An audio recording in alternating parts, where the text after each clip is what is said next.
3 days. Ladies and gentlemen, we're going to talk about construction materials in the Philippines and what is and is not available, although you may not believe the following. But let's just start out with something simple. Tar, T-A-R, tar, or what you put underneath 90 weight roofing material or underneath felt, F-E-L-T, as a base on top of plywood to prevent, as a waterproofing agent. Or you could put tar on and then with a trowel and put a membrane over it and put another coat on it, flashing. Or you could use metal and tar for flashing. So you would think that the fact that every house, every building, every structure in the Philippines has a roof, you would think they'd have tar, T-A-R. So if you walk into a store and ask for tar, they ask you what it is. All right, I'll give you, you can go to Builderware in Tagbilaran City. Hello, Dean. You can go there and they'll bring you to the paint department because they're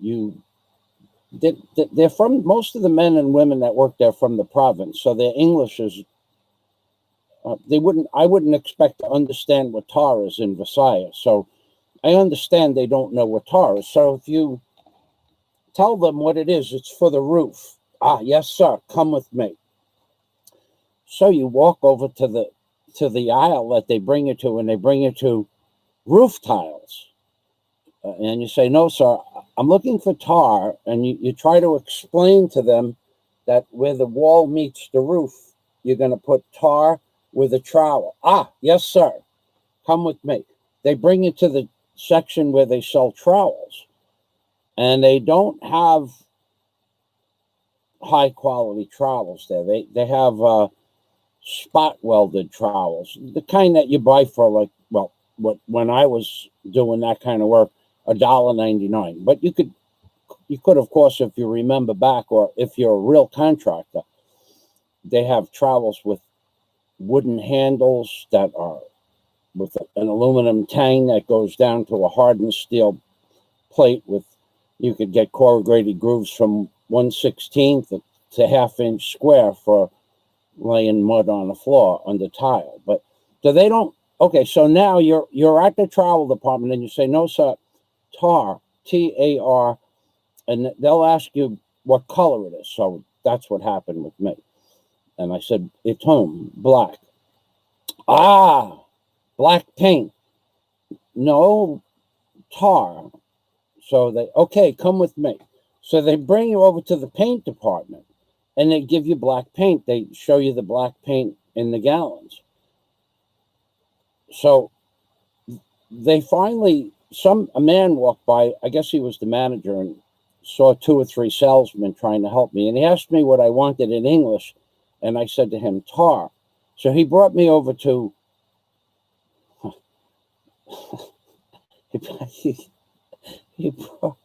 he said, what do you want to do? I said, I want to put it on a roof, water sealant, to seal a roof, water sealant. Ah, so he brought me over to the, I tell you, this is real. Brought me over to the department where they have water-based powder that you mix with water and you seal concrete with, like a concrete sealant. If the concrete is cracked, you can fill in small cracks. So after 25 minutes of that, I had to use the restroom, and I went upstairs and I came back and I looked one more time, and I wasn't able to find anything. I looked through the shelves myself. So tar, I also asked for flashing compound. They had no understanding of English words flashing compound or flashing material. So I brought them over to a place where there was some black membrane. And if they call this membrane, I will tell you that it's not exactly, it's so thin. It's thinner than mosquito netting. That's what they call membrane. And if you take it and you want to rip it, it just rips right away. There's no strength to it at all. It looks like membrane, looks like very thin membrane, but there's no strength to it. So I'm going to say, if you're going to build something in the Philippines, you're going to have to bring it with you. Now, the next thing I'm going to talk about is a lubricant. So you want to lubricate the chain on your bicycle or a cable. Now, a Morse cable, M-O-R-S-E, Morse cables are cables that are used to operate throttle mechanisms or clutch mechanisms or governors or shut-off switches on equipment or in cars or backhoes, bobcats, stuff like that. So you want a lubricant, right? Now these are two items these are used every day in construction. When you build something, you flash it.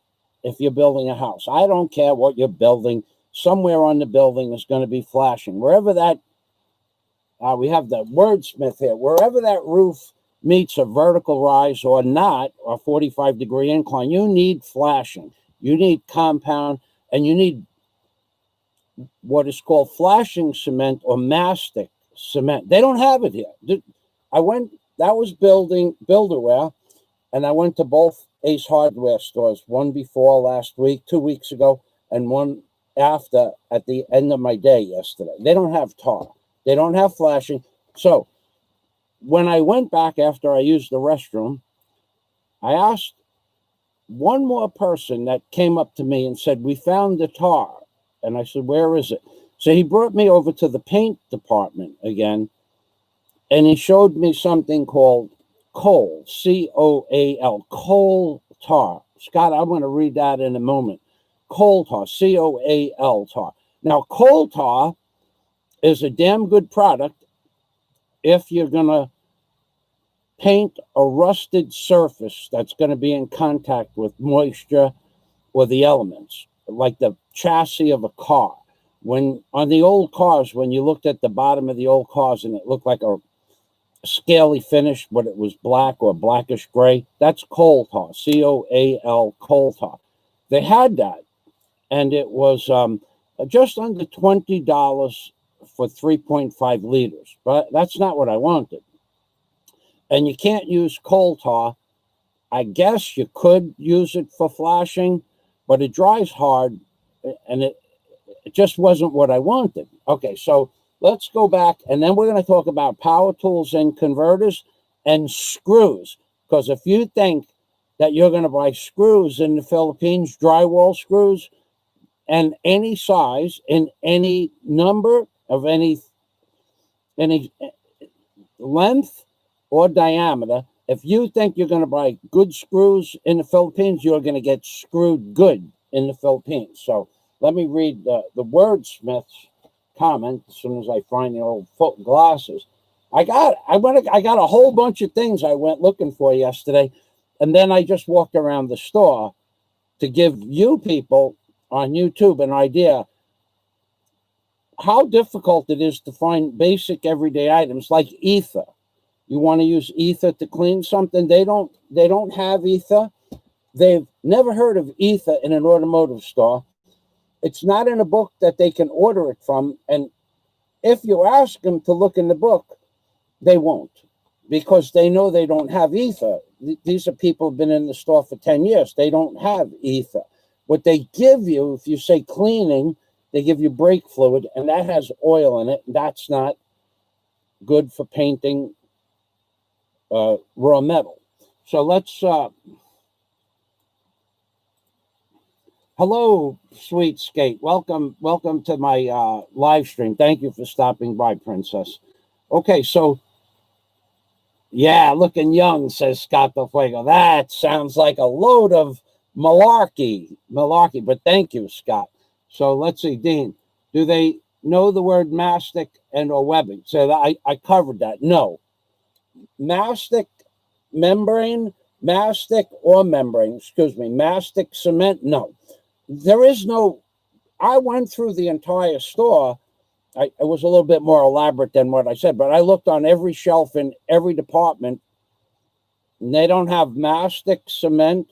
They don't have the membrane I covered is thinner than the mosquito netting, and if you went like this, you could rip it. It's not like what we use or what we have. Now, I have a roll of it. I brought probably a half a roll of membrane, and I have trowels. But I'm going to tell you, people, if you think you're going to buy a decent trowel, if I use a trowel here in the Philippines, and I've used them before, they wouldn't last a day the way I use a trowel. I put a lot of pressure on them. I push them to their limit and they break. They're only spot welded. So I already tried that. I have my own trowels now that when I bought my equipment, a lot of my equipment back from America. I still have more, but I don't know that I'll go back and do another container. But no, they don't have mastic and they don't have membrane, and no, they don't have that. They don't have 90 weight felt. They don't have tar paper. They don't have 90 weight paper or felt, 40-pound paper. They don't have that. They just don't have it. Not a product that they have, Dean. That's a good question. Mastic. He knows that word, mastic. Scott Del Fuego. I tried. Scott Del Fuego, the wordsmith, is here. Thank you for stopping by, Scott. Thank you very much. I tried for days to find an epoxy paint to paint a new threshold plate where I replaced the rotted one. Finally gave up and used a few coats of oil primer and then a few coats of Rust-Oleum. I'll solve that problem for you right now. Okay, so I know that some of you people out there, you don't think that there are ways around what you don't have and what you do have. So Scott was looking for an epoxy paint. They don't have epoxy paint in the Philippines, by the way. They don't. It says epoxy paint, but it's just a high gloss paint. Scott is looking for something that's scratch resistant, like a plastic surface. So let me tell you how to make that, Scott. So the first thing you do, I don't care. It don't matter. Doesn't matter what you start with. Go out and get a halfway decent and not expensive and not inexpensive, some mediocre garbage latex exterior paint or interior. It makes no difference. But let's just go with exterior because you said it's like a door sill. Okay, so then you go to Home Depot, and this is the product you want to buy. You want to buy acryl. Well, they used to call it acryl 40, but now I think they call it acryl 30, ACRYL, acryl 30 or 40. Or ask them for milk, acryl milk, MILK. Now you take that cheap garbage latex paint that you had, and you mix in 20%, 25% maximum of acryl. Acryl 60 also they have. Now, they had acryl 60, they had acryl 40. Now they have something called acryl 30. I looked it up online a couple of years ago. So I don't know why they don't have acryl 60. My containers of acryl 60 that I still have from the 1980s, I had 4 gallons. You mix that in 20% with that piece of garbage paint that you bought, cheap stuff. Acryl, if you could get acryl 60, ask them if they have it. But it makes it thick. You paint it on, and when it dries, it's like a liquid plastic. And you just rough sand it for the second coat if you want, and it bonds right in. Now, let me tell you how good this acryl 60 works so that you don't think, well, you know I'm not kidding, but if you paint it on a piece of glass, go take the brush and just wipe a piece of glass clean with a dry piece of toilet paper. Take the brush on some window that you don't care about, or piece of glass, an extra storm window, and take that toilet paper and just wipe the dust off it and put some of that 20% Acryl 60 mixed in with your cheap paint and do it on an outside window. And 30 years from now, that paint is still going to be on that glass. And you'll be able to clean the glass as often as you clean the glass. That stuff, that's how they make an epoxy. Epoxy is just a substrate of a couple of different types of chemicals. But the base for the most epoxies, water-based epoxies, is either Acryl 60 or some similar product. And the same way I explained to Dennis Adam to use OSPHO, OSPHO on the rusted metal. You don't have to sand it. He didn't use OSPHO, but his nephew gave him something similar, turned the metal black, and OSPHO binds the iron oxide on the metal where, let's just say you had a piece of metal that was outside, piece of angle iron like Dennis had, and it's outside for a year. It's going to have rust on it. Well, you could wire brush it down and paint it with, well, Rust-Oleum is garbage paint. Just get that through. Everybody get that through your head. Rust-Oleum metal primer is just basic garbage. But you could put this OSPHO on, OSPHO, or the product that Dennis used, and then it changes the molecular structure of the iron oxide where it binds the molecules together. And on a molecular level, it binds the iron oxide particles to the original piece of metal. Then, if you're going to paint it and it's outside, you'd want to use red lead. Now, they have red lead here in the Philippines. What garbage. They have red lead here in the Philippines for $20 a gallon. And at the bottom of the can is a little bit of the product that makes it red lead. If you want to get real red lead, and that's the Rust-Oleum red lead or some other garbage brand that they have here. If you want real red lead in the Philippines, you got to go with Nikon, Nikkon, Nikon paints. And that it was 1,800 pesos for a little bit more than a gallon.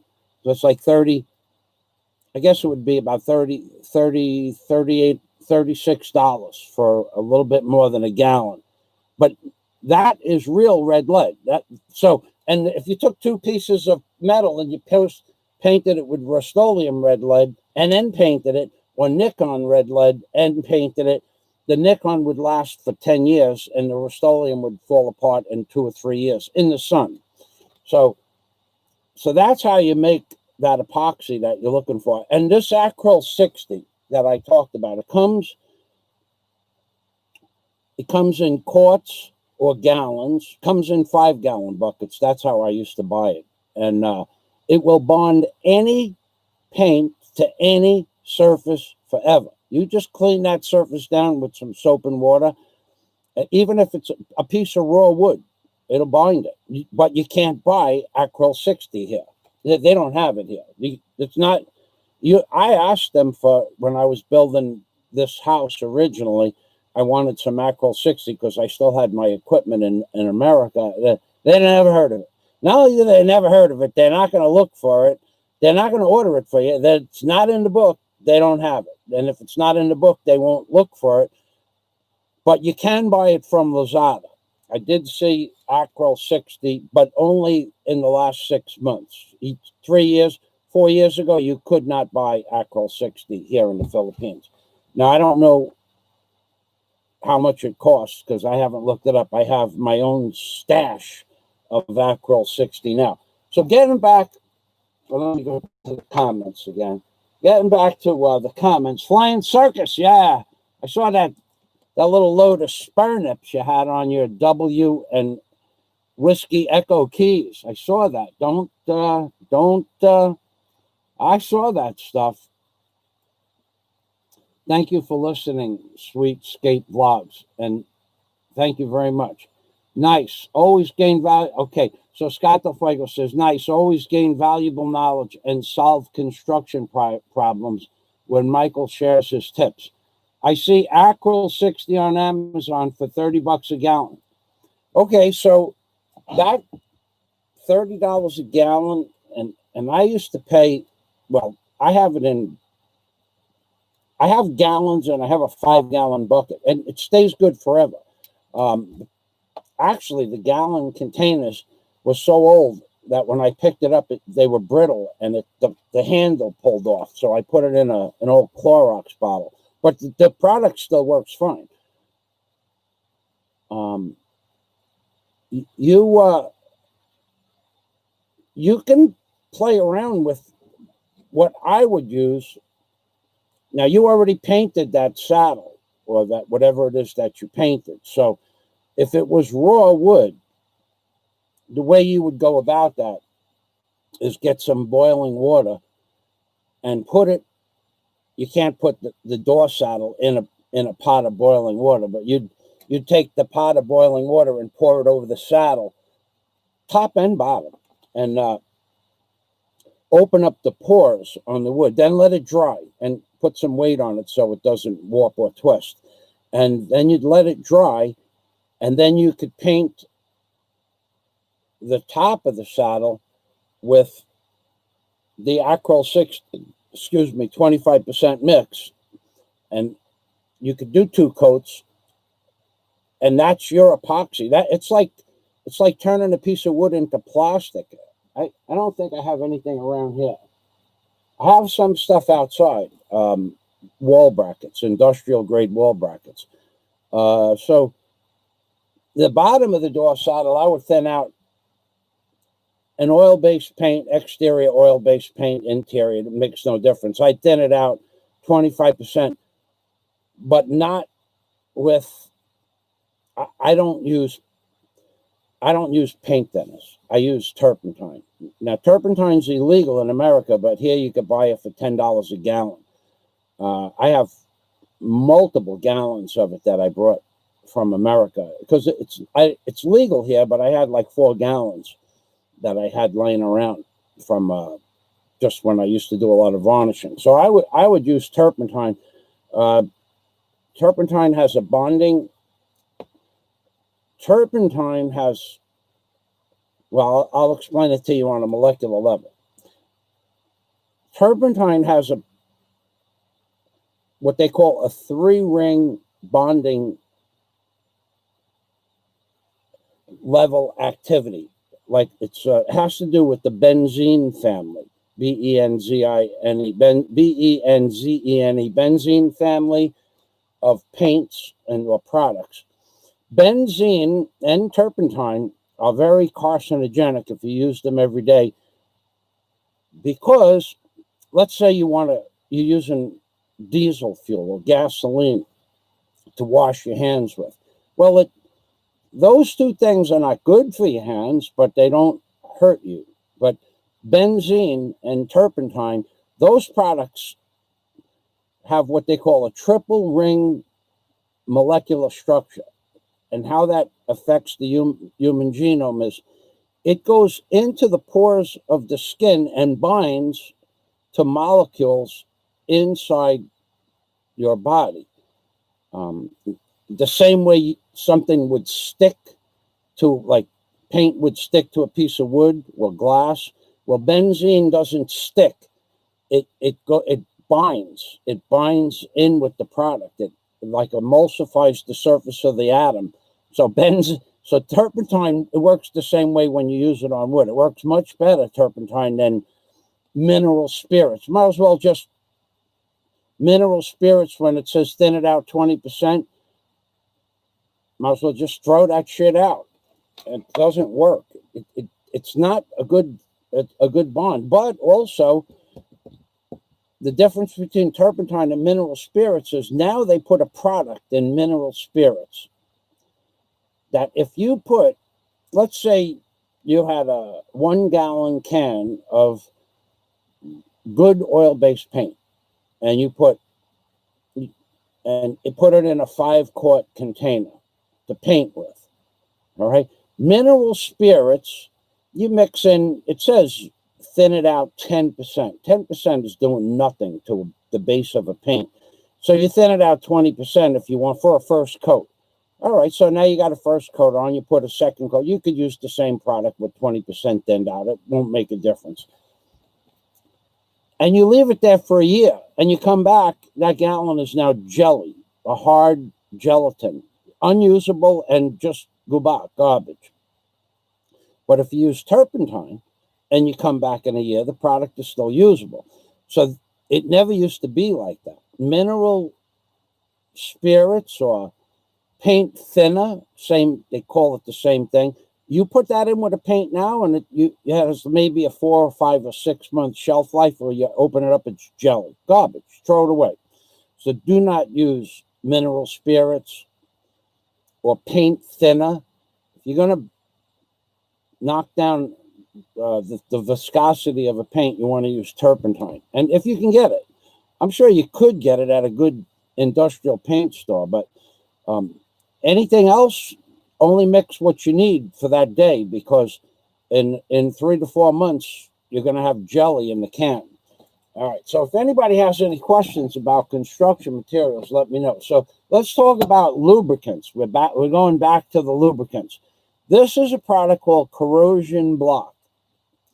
Now, they used to make a product in America. This is from Canada.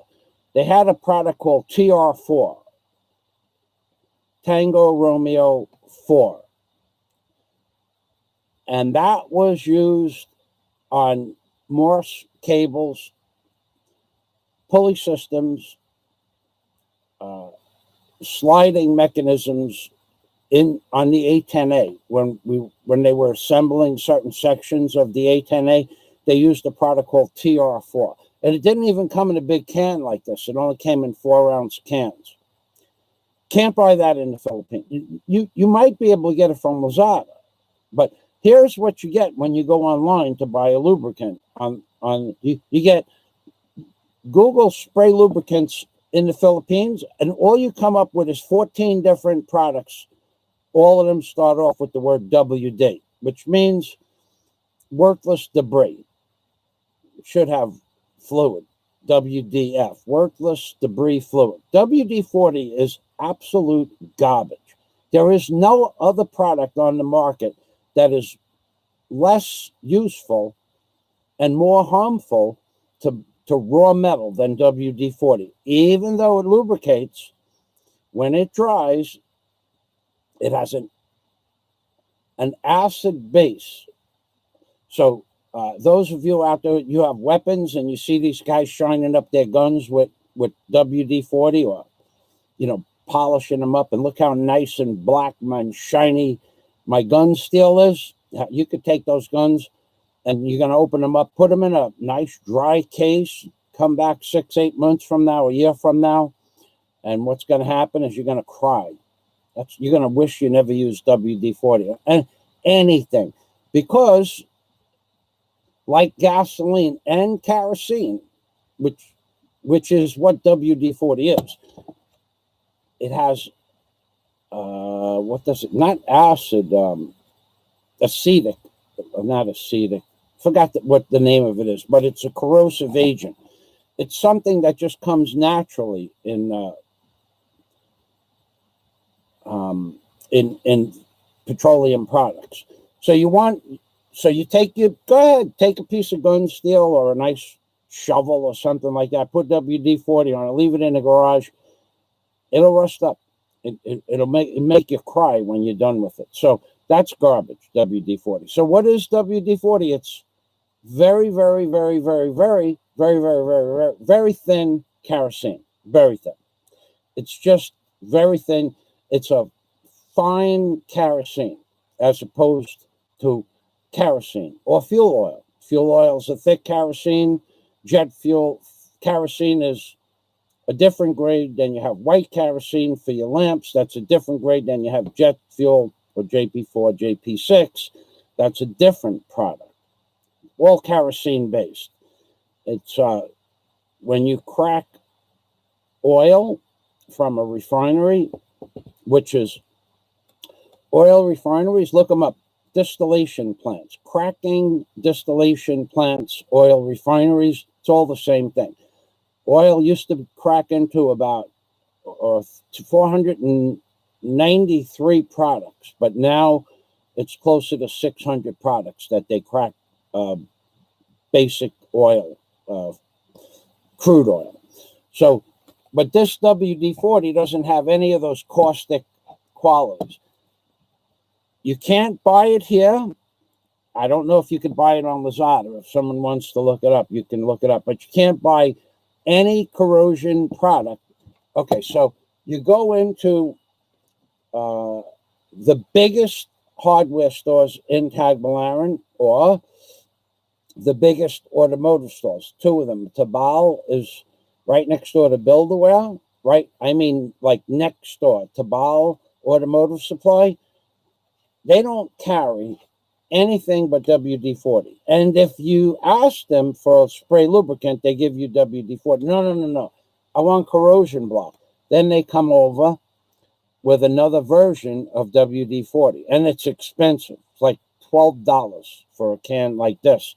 It's just oil. It's just go out and get a gallon of diesel fuel and put it on your metal if that's what you want. And then the other place, Tire Queen, Tire, Tire Queen, they have WD-40 too. Ace Hardware Store has WD-40. See, apparently WD-40 is a huge corporation that moved their structure into the Philippines, and that's what you get here in the Philippines. Now, this product, corrosion block, is what they use on Rotax engines, aircraft engines, Lycoming engines, Pratt & Whitney engines, and aluminum exposed to salt or fresh water or atmosphere. Corrosion block is what they use before you go.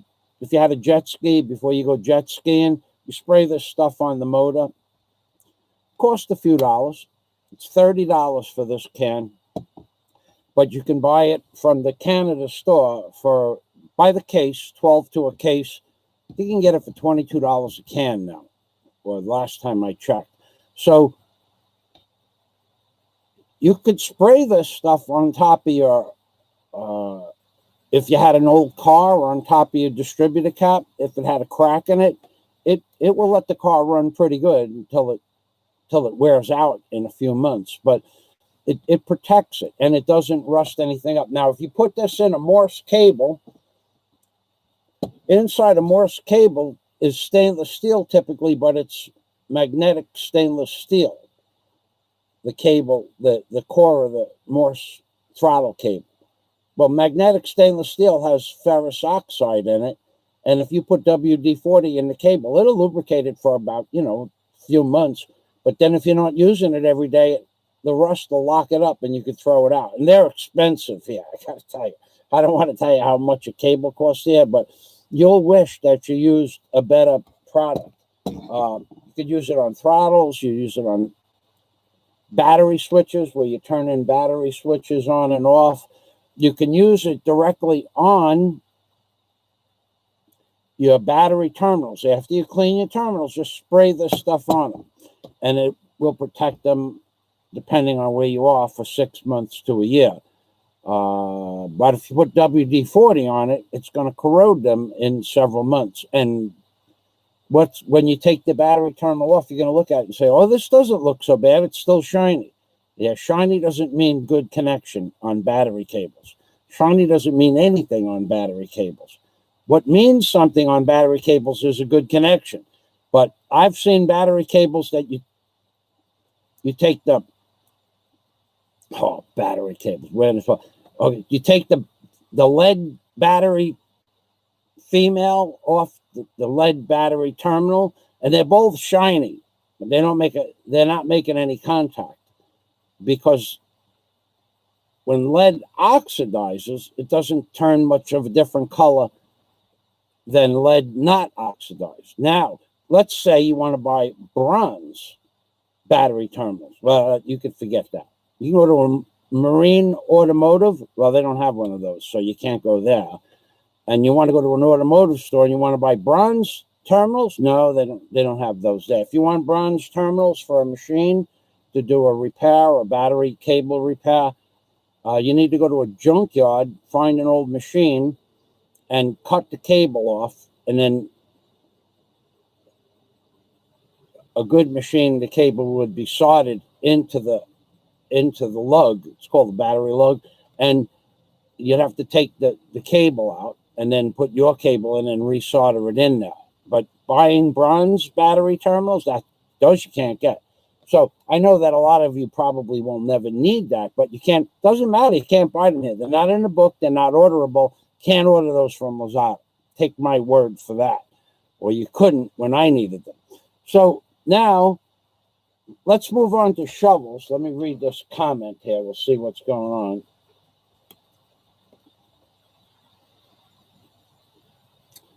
on. Probably not going to show that Honda motorcycle. Honda motorcycles should know about corrosion block. They use it on a good motorcycle shop is going to use a good motorcycle mechanic, not a good motorcycle shop. Motorcycle shops are going to use the shit right off the shelf. So I wouldn't.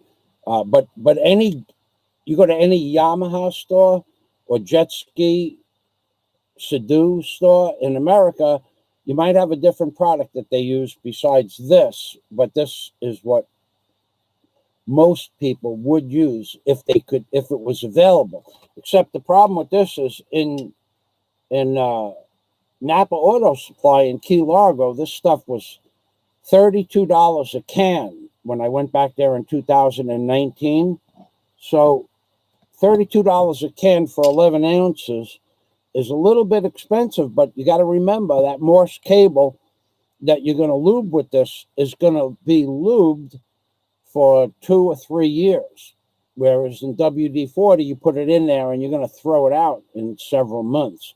Morse cables for a decent size cable, $8 a foot for an industrial grade Morse cable, $8 a foot. In fact, I went into a hydraulic store about 2 months ago to check on the price of a hose. For a 2200 PSI hose, this is what you got to get in. I know we're not, I know most of you people won't understand what I'm talking about, but 2200 PSI. Jack Thompson, my God. Oh my God. I ought to get the pot out, man. Let me just bang my head with something. Wait, let me bang my head with this nut. Jack Thompson is in the house, baby. You are the reason for this topic this morning, Jack Thompson. I said to myself, I got to do something. I can't get in touch with Jack. You are the reason for this live stream. I'm going, I hope Jack's okay, and I'll find out if I do a live stream. I guess you had a problem with your phone. Yeah, you know that. I'm leaving messages for Jack over there. 33, 34, 35 missed calls. Yeah, 33. And thank you, Jack. Thank you very much. 33 missed calls. I'm going, it's got to be something. His phone's broke, which dropped it in the water, dropped it off a ladder. I'm going, well, okay. You know, I guess I'll get back. Thank you, Jack. Thank you very much. Jack is the reason for this. I was so like energetic. I wanted to say something, and I was hoping Jack would come on. And I thought, what did I talk about? We'll talk about construction materials, because Jack Thompson is a real man that does real construction, that risks his life every day, every time he goes to work, all day, every day, for his entire life. And not a lot of people can say that. I got people that think that when I used to work for a lot of police officers in America, and they do risk their life maybe once in their career, or maybe once a week, now a lot more often. But they thought their job was so hard to do. I have to do this, and I have to, and they do. They risk their life where people can shoot them. But typically, they don't go to work every day and experience a life-threatening or death possibility situation. And Jack Thompson is one of those people. He's climbing roofs with 90-pound paper on his shoulder, buckets of tar, walking roofs, maybe with a 20 or 30-degree incline, using augers that if you get your belt or your cuff in it, it's going to just twist you around and kill you instantly. Jack was setting poles for a pole barn. Jack is real man, and so are many other people on here who are in fact in law enforcement. They do risk their lives, but in construction, it is dangerous all the time. Every time you walk up and down a ladder, just like with the police, every time they get out of the car to give somebody a ticket, it's dangerous. But typically, there's not going to be anything that's life-threatening where you're going to go to work for 9 hours and 6 hours a day you can die. Jack does that. I did that. And what I did in real heavy construction equipment, you would be lucky to die. So in any event, that Jack is back. Oh my, Jack is back. Oh my God. I'm going to get the pot. Anyway, Jack Thompson, catch up. Yeah, I did. Let me get the pot. This is for Jack Thompson. And then we're going to go back to construction materials, because you guys need to know about the $4 shovels. You need to know about a shovel that costs exactly $4, not $5, $4.08. $4.08 shovels. $4 shovels. So this is, yeah, baby. Here we go. This is the big smile, because Jack is back.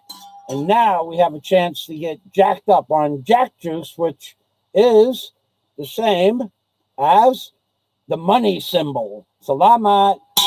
Jack is back. Jack is back. Jack is back. Salamat. I even had strange thoughts about Jack Thompson, that he was living in a hotel. Maybe Jack decided to live in a hotel in the province, some Boston, the Bostonian province. So let's see. So I'm back in shape. Muscle memory, baby. Thumbs up. Thank you, Jack. So now we're going to talk about Jack. You want to hear something? You want to see what if I don't have it with me? A $4.08 shovel. I swear they have $4 round handle shovels here with a plastic handle on the end. So I'm on a make of some construction that was going on, and I don't want to misrepresent the understanding of the Philippines, the people in the Philippines, but when it comes to construction technique, wow. So, okay, so the first thing, the guy was digging a trench. I got a story about a trench too, but I'm not going to tell you. Maybe I'll tell you in a minute. He used to dig a trench in hardpack, okay, because it was hardpack. It was next to the side of a road. What do you use? Everybody knows this, like Elliot Gould said in Ocean's 11. Everybody knows this. Somebody got to know this. What do you use when you want to dig a trench about 4 or 5 inches wide in hardpack? Let's see if we get an answer here. Jack knows. I know that Jack's knows. Let's light the fire. Jack wants to start a super chat war. Those days are kind of over. those super chat wars. But thank you, Jack. I would like it if you stopped super chatting, because YouTube is having problems getting me the money from YouTube to me. So, but please stop, because YouTube is having a lot of problems getting super chat to a couple of different people, and I'm one of them. So I'll let you know in a few days if these went through, but that's another topic. I've sent YouTube multiple letters about super chat, and how much super chat is missing? A lot, more than 40,000 pesos. So, and all the big donations back in July, I never received a penny. One I did get, one out of $1,300. I got one of those, one $500 donation from Warren H, and the other $500 donation from Warren H. Not only did it disappear from his bank account, but his bank can't trace it past PayPal, and YouTube doesn't respond. Then there were two more $100 donations from Warren H. They disappeared. I never received them. They're not on my analytics page. And a $100 donation from Nomad Patria. And I'm not joking. I'll do a live stream on that. I've written YouTube 3 letters. Nomad Patriot's bank can't find the money. Warren H's bank can't find the money, but it was never returned to his account as of last week. So, getting back to how you dig a trench in hard pack. Okay, this is how they do it here in the Philippines. You saw me do the video with the men.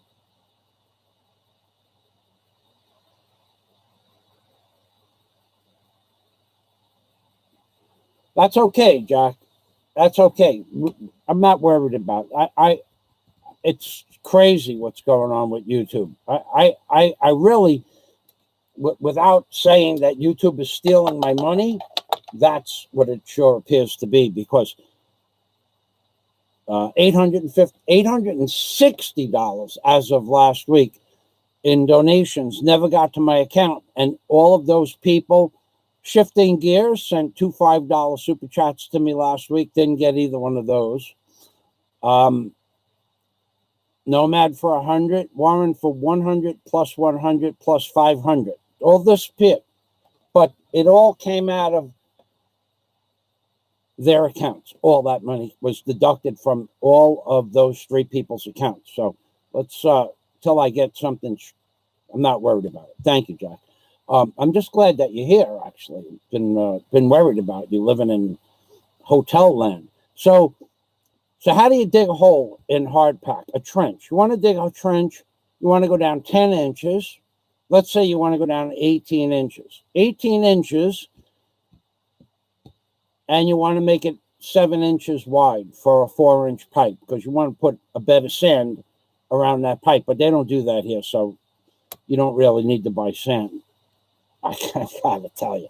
So what you would use is you'd use a pickaxe, Pickaxe. What they use here is a piece of 9-bar. On one side, it's grinded down to a point, maybe, but it's usually 3/8 of an inch blunted at the end, minimum, and they never resharpen that bar. And on the other side, it's hammered down or ground down to a wedge. Why would you use that? Why? Use that for prying out rocks. Once you have a cavity on the far side of where you're standing, and to pull that rock into the open cavity. But no, they don't do that here. In fact, they don't even use the straight bar the way I would use it, or probably Jack would use it. They don't do that. If they run into a rock, instead of work around the rock, left, right, center, back, underneath, in the front, they'll chisel the rock out with the straight bar. They'll just keep smashing, and that gives them more work to do, which is how they do it. But if I was going to dig a trench, I would dig it with a pickaxe. So I'm there with the guy, and he's got the straight bar on that job in the produce market. Do it. That they don't have pickaxes in the Philippines. Now they do sell them, but no one has them now. So you would use a pickaxe. You'd use the pick to get in between the little rocks and fodder, and then you'd use the axe part, or the adze, ADDS, adze part to clear the trench. But they don't have an adze or a pickaxe on the job. They only use a straight bar. And they used the straight bar for 4 miles to dig a trench 8 inches wide and 18 inches deep. So for 4 miles, several crews were digging a trench from 2016 to 2017, a year. And they put a 3-inch water pipe in the ground. And I told them, I walked over to the foreman, and I said to him, this place is way under construction. You're going to need at least 4 inches just for the next couple of years. No, sir. Okay.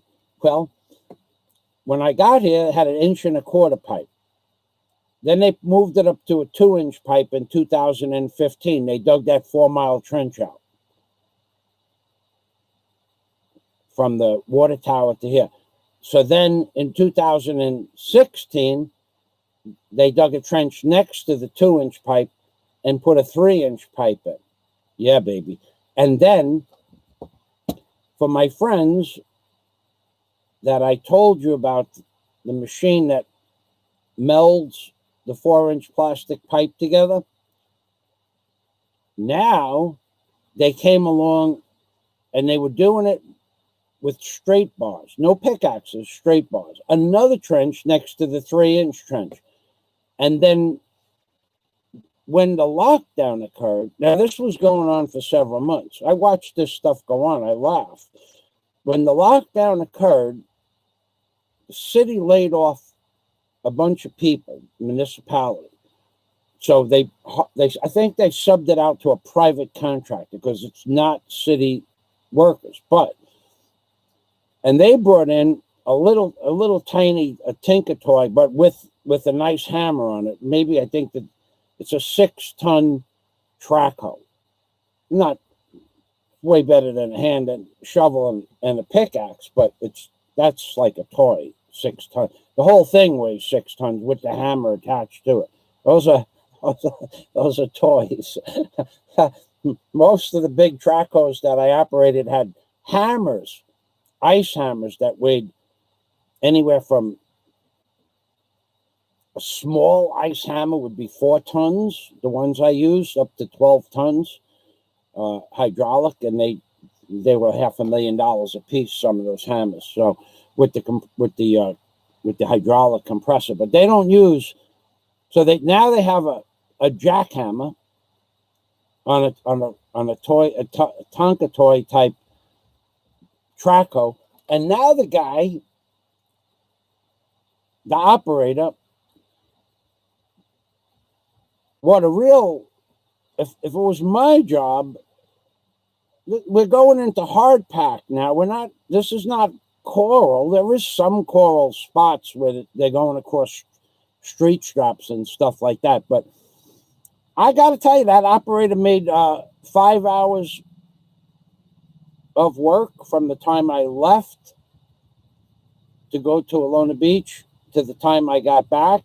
Probably went a good solid 20 feet with that machine in 5 hours.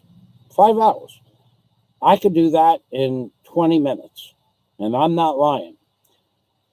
But the men, it's job security. So I have no video of it because when I stopped on the way back from Alona Beach to make a video of that job, because they had the street pipe melding machine, it cuts the pipe, 2 pieces of pipe, anywhere from 12 inches down to 2-inch pipe. It cuts it, it faces off the pipe, and then it melts the pipe and melds it together, and then applies pressure, and it it actually welds plastic together. And how they do from 2 inches to 12 inches is they have a tremendous box on each side of the cutting heads. And if it's a 2-inch pipe like this, well, they use little teeny half moon pieces on the top and the bottom. Little pieces like this, half moon on the top and half moon on the bottom. Now, if it's no, actually they're big pieces. They start out that big, and then they concentrically 1 inch or ½ inch increments go down to 2 inches. And if it's a 3-inch pipe, they remove the next increment and the next increment, and they could go up to 12 inches. This brings me to another subject I didn't want to broach today, but agreements in the Philippines. Anyway, so you would take an adze or a pickaxe, and you would pick it out, and then the adze part or the pickaxe part, you pull the material out towards you, left or right. Well, they don't have that. So when they came to put my water pipe in 4 years ago, the man came to me who came to put the water pipe in, came to me and said, we're going to put your water pipe in. Okay. He said, you'll have to pay us in advance. I said, okay. There was it wasn't much. It was 500 pesos for the 2 men. So when I walked outside, the run was, the run to my hose bib, it could have been 175 feet, could be, but they bought a piece of black pipe that was only 130 feet long because they measured wrong. So when I went outside to look at what they were doing, they were going to charge me 500 pesos to lay this pipe on top of the grass on the side of the road, which is typical in the Philippines. I said, no, that's no good. How can we do it? How can? So they had a straight bar, and they notched out the hard pack in the road, not blacktop, hard pack, about 1.5 inches deep, and they put the pipe in that. I said, no, take that out, take it all out. And they said, well, how can we do it? We have no tools. I said, well, I'll lend you my adze and my pickaxe. So I went out there, and I made the holes across the road straps 8 inches, 9 inches deep. And I drove rebar down next to the pipe and tied the black pipe down to the rebar so that it wouldn't come back up, because pipe have a tendency to work its way back up if it's only a few inches down. Well, they don't have pickaxes here. They do. So I'll tell you, so they have them in the store, but they don't have them on the jobs, like wheelbarrows. They don't have wheelbarrows here. You might go on 100 construction sites and see 3 wheelbarrows, and they're not used. So if you want to bring a wheelbarrow, you're only going to buy one of those wheelbarrows that your grandfather used for potting plants. Those little flat wheelbarrows, like they're 2.5 cubic feet wheelbarrows. If you want a proper wheelbarrow, an S11, S as in Sierra 11, with inflatable tires, you need to bring that with you. I know it sounds crazy, but you're not going to buy an S11 wheelbarrow. You're not buying it on Lazada, and you're not buying it in any hardware store, and they don't have it in any book. Now, any real man knows what an S11 is, and that's what real men use to move dirt. So you need to bring this stuff. Now, converters. Let's talk about converters, because that's your basic electrical system. All right, let's see. Jack says, you're correct, Michael. I didn't see any of my last deductions from my previous donations. No, that's also happening. They're also not taking the donation, which is okay. You know, it's okay. It's like, what are you going to do? It's worthless. Warren sent out we're digressing here. Warren sent out emails to his bank. I sent emails to Warren's bank. I sent emails to my bank. That's worthless. Talking to a person in a bank in the Philippines, don't waste your time. You can give them the account number. You can give them the transaction number. You can give them the day the transaction took place, but they have no record of it. There's no way for them to trace where the money went. It might even be in their bank, but they can't see it. Might not be in their bank, but they can't see it. But the day that Warren made the transaction, minutes later, the money was transferred somewhere, but no one knows where the money went. So we don't do that anymore. And that's one reason why Warren doesn't donate Super Chat anymore, because they stole $700 from him in 2 days. And he can't get that money. He can't find it. He can't get it. He doesn't know where it went. My bank never got it. My bank doesn't know where it went. They don't know how to trace that. My bank says talk to his bank. His bank says talk to PayPal. PayPal says we sent it. We don't know where it went. So YouTube is screwed up with this Super Chat thing. So we'll work around that. Okay, talk to you tomorrow. Okay, Jack. Thank you. Thank you very much. I'm glad. Good to hear from you, Jack. Really. I was starting to worry about you.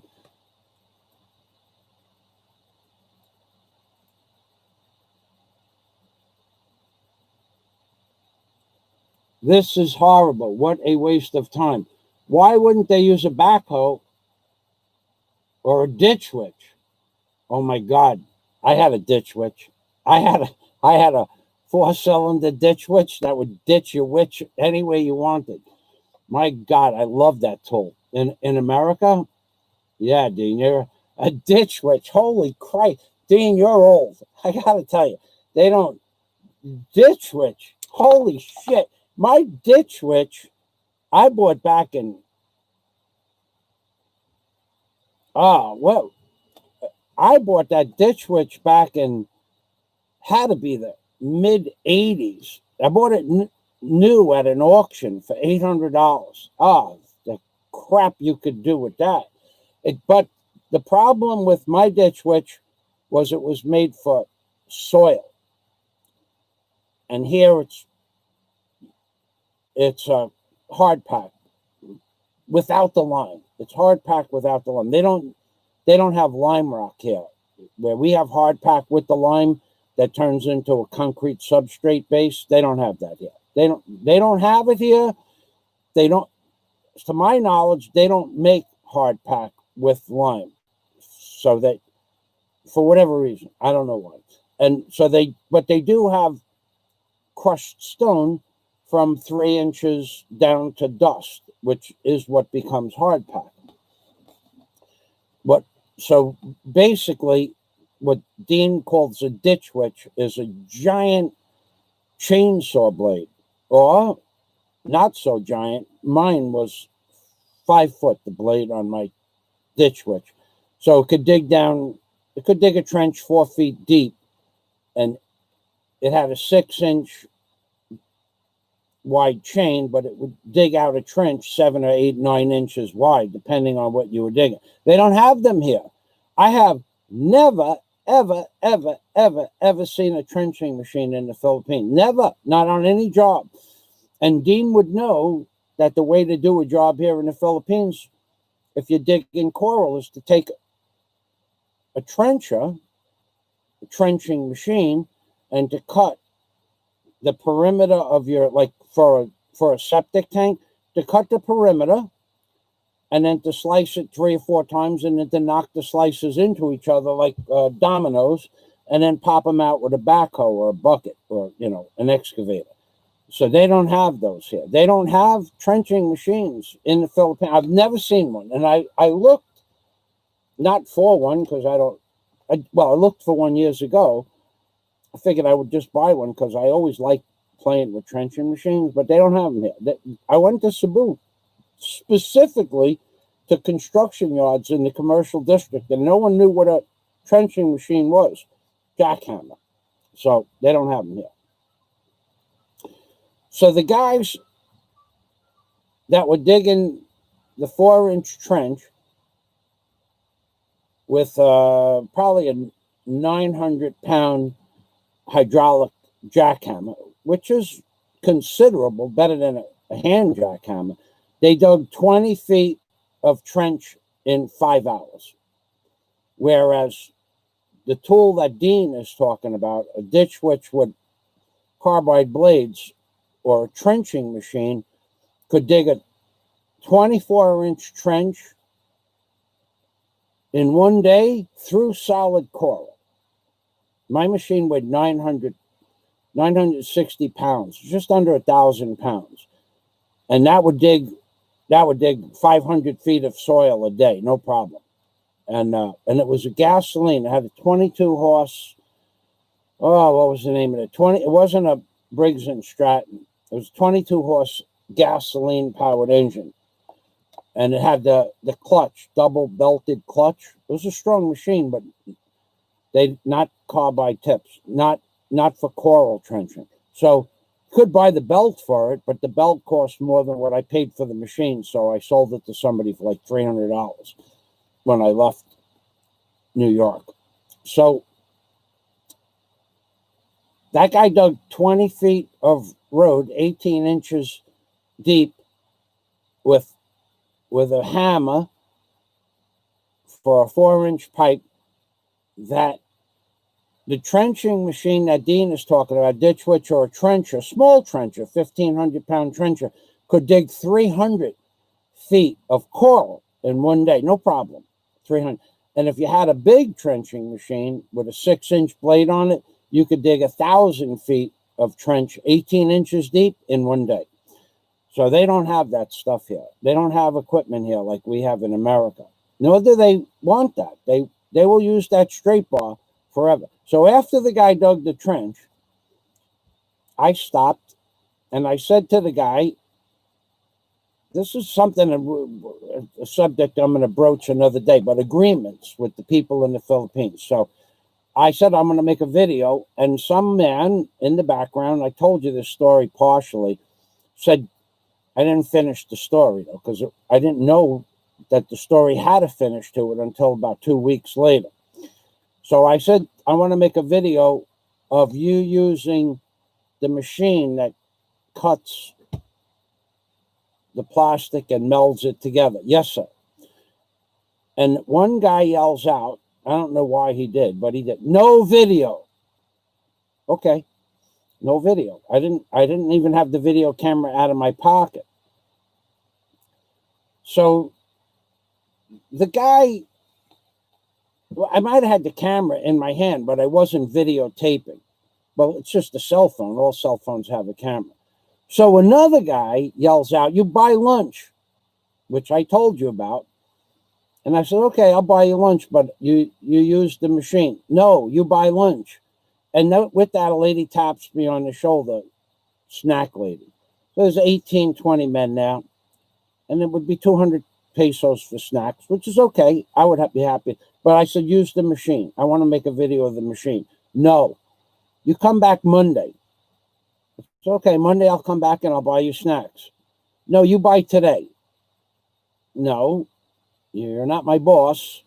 You don't pay my salary. And you don't direct my thoughts. That's what was going through my mind. What was going through his mind is that the Cano, the American, is going to buy snacks for the men, which I'd be happy to do so when I see the machine work, and that's what I stopped to do. That's why I stopped to make a video. So he goes, you come back Monday. You come back Monday, but you buy snacks now. I says, all right, I'll see you later. Thanks very much. Goodbye. And that was pretty much what happened that day. So I never went back Monday because Monday it was pouring out. I knew they weren't going to be working. I don't know if I went back Wednesday, Thursday. No, I don't think so. But I went back a week later. And where I was standing in front of a store is where that pipe stopped. They took the backhoe, whatever men that were there, they left the trench open. And to this day, what was that? 2 months ago, to this day, that trench is still there. So they wanted me to buy them snacks, knowing that they weren't even coming back. That was the end of where the pipe was going to be placed, I guess. I don't know. The hole is still there. It's closed in from people walking over it, but it's still there. Anyway, back to the comments for a minute.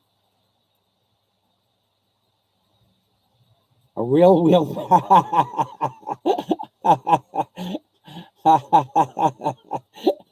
They could put less in, you know.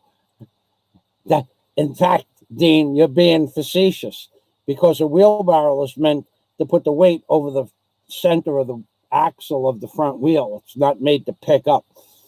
You know that. Shiny Rhythm Blogs, welcome to the machine. Good afternoon. I know who you are. I know your name for a long time. He's not a troll. And thanks for stopping by. I used them for miles. I installed geothermal HVAC equipment, 6 foot deep, 450 feet per ton of coolant. Yeah. I had a trenching machine that I would...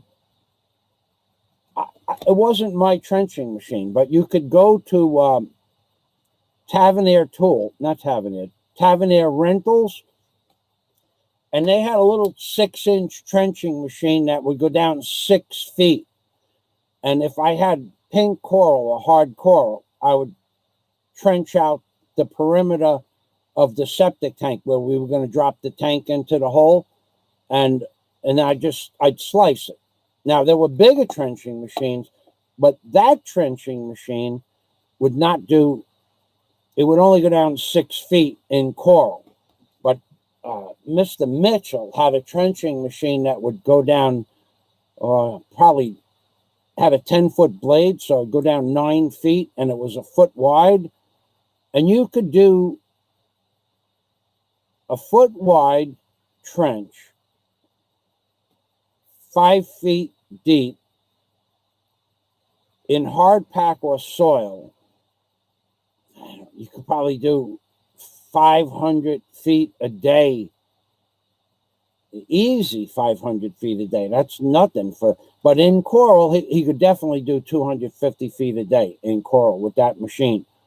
The one that... They don't have those here. Doesn't matter. So let's get back to electrical tools in the Philippines. Let's get back to electrical products here in the Philippines. They're garbage. Every electrical item in the Philippines is garbage. Garbage. We're not talking about garbage. We're talking about garbage. We're not talking about garbage that's garbage after 1 or 2 years. We're talking about garbage the day you buy it, it was garbage. The day they built it, it was garbage. They designed it to be garbage. They designed it to never work as garbage from China. They designed it to be obsolete before you use it. Nothing here in the Philippines works properly. I'll give you, for instance, I'll just show you something that is brand new, basically. Where is it? Here it is. This thing here, I'm going to show you something. This is the plug off a fan that I just bought about 3 months ago. That's it. This tang here, well, the one that should be next to it, the blade, is gone. And I didn't break it. I didn't bend it. I didn't meld it, switch it, didn't do anything to this blade. All I did was plug it in about 4 months ago. And when I unplugged it yesterday morning, before I went to the city, it broke. And I don't know why. I know why, because they build this garbage as garbage to be garbage when they sell it to you as garbage, but they charge you real money for it. Same thing with my toaster oven. I bought a toaster oven. Well, they were on sale, and they were like 1,300 pesos. And it only has one heating element in it. They didn't have toaster ovens with 2 heating elements on the top and 2 on the bottom. They had one So I said, well, that should be good to make toast. Well, it is. If you want to wait to make toast in that thing, takes 7 to 9 minutes to make toast. Can you broil anything in it? No. Because why? Because the tray only goes up 3 inches from the element, and the element doesn't get hot. Be honest with you. I mean, it gets hot, but you can't. They build this stuff here as garbage. So if you want to bring a converter, now the reason you want to have a power converter, there's only one power converter that I would recommend, and it's a Diamond, D-I-A-M-O-N-D, Diamond 10,000 watt converter. It converts 110 to 220 or 220 to 110. And it has a surge protector in it. And if it didn't, then you wouldn't be listening to my voice right now, because on any given day in the Philippines, the electric going into the electrical outlets, I'm going to tell you something.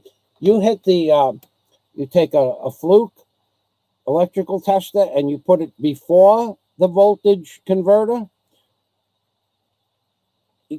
I know you're not going to believe this. Who cares what you believe anyway? 290 volts are coming before the converter. Some days it's 230. You'll never get 220. You'll always get 225, 230, 240, but some days 296. I'm going, how could this be? How could they put 296 volts? That those days the toaster oven works real good if you plugged it before the converter, but I don't. So you want to get a Diamond 10,000 watt converter, and you want to bring your own tools. That's what you want to do. You need to bring your own tools, and they all have to be made in America, if possible, tools. You don't buy your own tools. You don't bring your own tools. My Milwaukee grinder that I bought here for 7,200 pesos, which is $145, $144. You don't bring your own tools. My brand new Milwaukee grinder with a paddle switch on it, so you could just paddle. Beautiful grinder. Piece of garbage, but it really looked pretty when they took it out of the box. What a piece of garbage, made in China. So the cord, the electrical cord, going back to cords, the electrical cord that they send you was like a number 18 or 20 lamp cord. And it was thin, like a number 18 or 20 lamp cord, except that the copper wire that made the electric flow for 220 volts, number 18 is okay if it's good copper. But after just a week or two of bending the cord back on and off the body of the saw, the cord broke internally. Internally, it broke from only a week, and then it would just go, and it would fizzle and open up the side of the wire. This is brand new now. It's a week old. All I did was roll it up a few times, loose rolls, loose figure-8 rolls. So you can buy a higher grade lamp cord, but I had some in stock that I had brought from America. I had industrial grade 20-foot long wire that I had on a drill. I just cut it off the drill and put it on the grinder because I have 3 drills. I don't need 3 drills. So you want to bring your own tools from America, Milwaukee, that were made in America, in Milwaukee, Wisconsin. You don't want to buy this garbage that they sell in the Philippines. And I could show you more Milwaukee garbage. You want to see Milwaukee garbage? Give me 8 seconds, and I'll show you the biggest waste of money that I have ever bought in Milwaukee in my whole life. And I bought this in America. This is what Milwaukee Tools. This is what Milwaukee Tools has come to. Now Milwaukee Tools in America sells garbage made in China. This Milwaukee drill is sold. I bought it in America in 2019. but it's made in China. Now, there are American-made Milwaukee 18-volt tools with the lithium battery made in America, but I bought one that was on sale for a certain amount of money for 5 tools, and this is made in China. What a piece of garbage this drill is. It's a 1/2-inch drill, got a light, got a hammer drill on it. Well, you can't hear it. You can hear it hammering a little bit. Let's see, what can we hammer this on? I don't want to hammer. Okay, it's got a hammer drill, right? Well, you might as well get a coal chisel. Okay, that's how powerful this thing is. So anyway, put a 3-inch. Put this drill right here. This drill, what a piece of made in China, garbage, sold in America, garbage, or sold in the Philippines. They have the same model, same box, same wrapper, same made in China sticker. So let's go here. Let me show you something. Okay, I told you before in the beginning in the title, you want to buy screws, you want to buy American-made screws, because this screw tip, and you want to buy American-made screw tips. You want to buy 100-pack or 50-pack of proper number 2, number 1, and number 3 screw tips in America. That's what you want to do. You don't do it, you will remember this part of the video forever. You will remember. You will never forget what I'm about to tell you. Take a 3-inch screw, which I don't have any. So let's just use a number 6 inch and a quarter. Okay, so you got a number 6 inch and a quarter screw. And you think that you're going to use this to do anything much harder than balsa wood, that's your mistake. So if you had a number 6 screw and you were going to put it into, let's just say, white oak. Everybody knows what white oak is. They don't have it here, but they have mahogany. Gets pretty hard here. Let's say you wanted to put this screw into mahogany. Seasoned mahogany. There's a difference. But anyway, you wanted to make this screw head right here flush.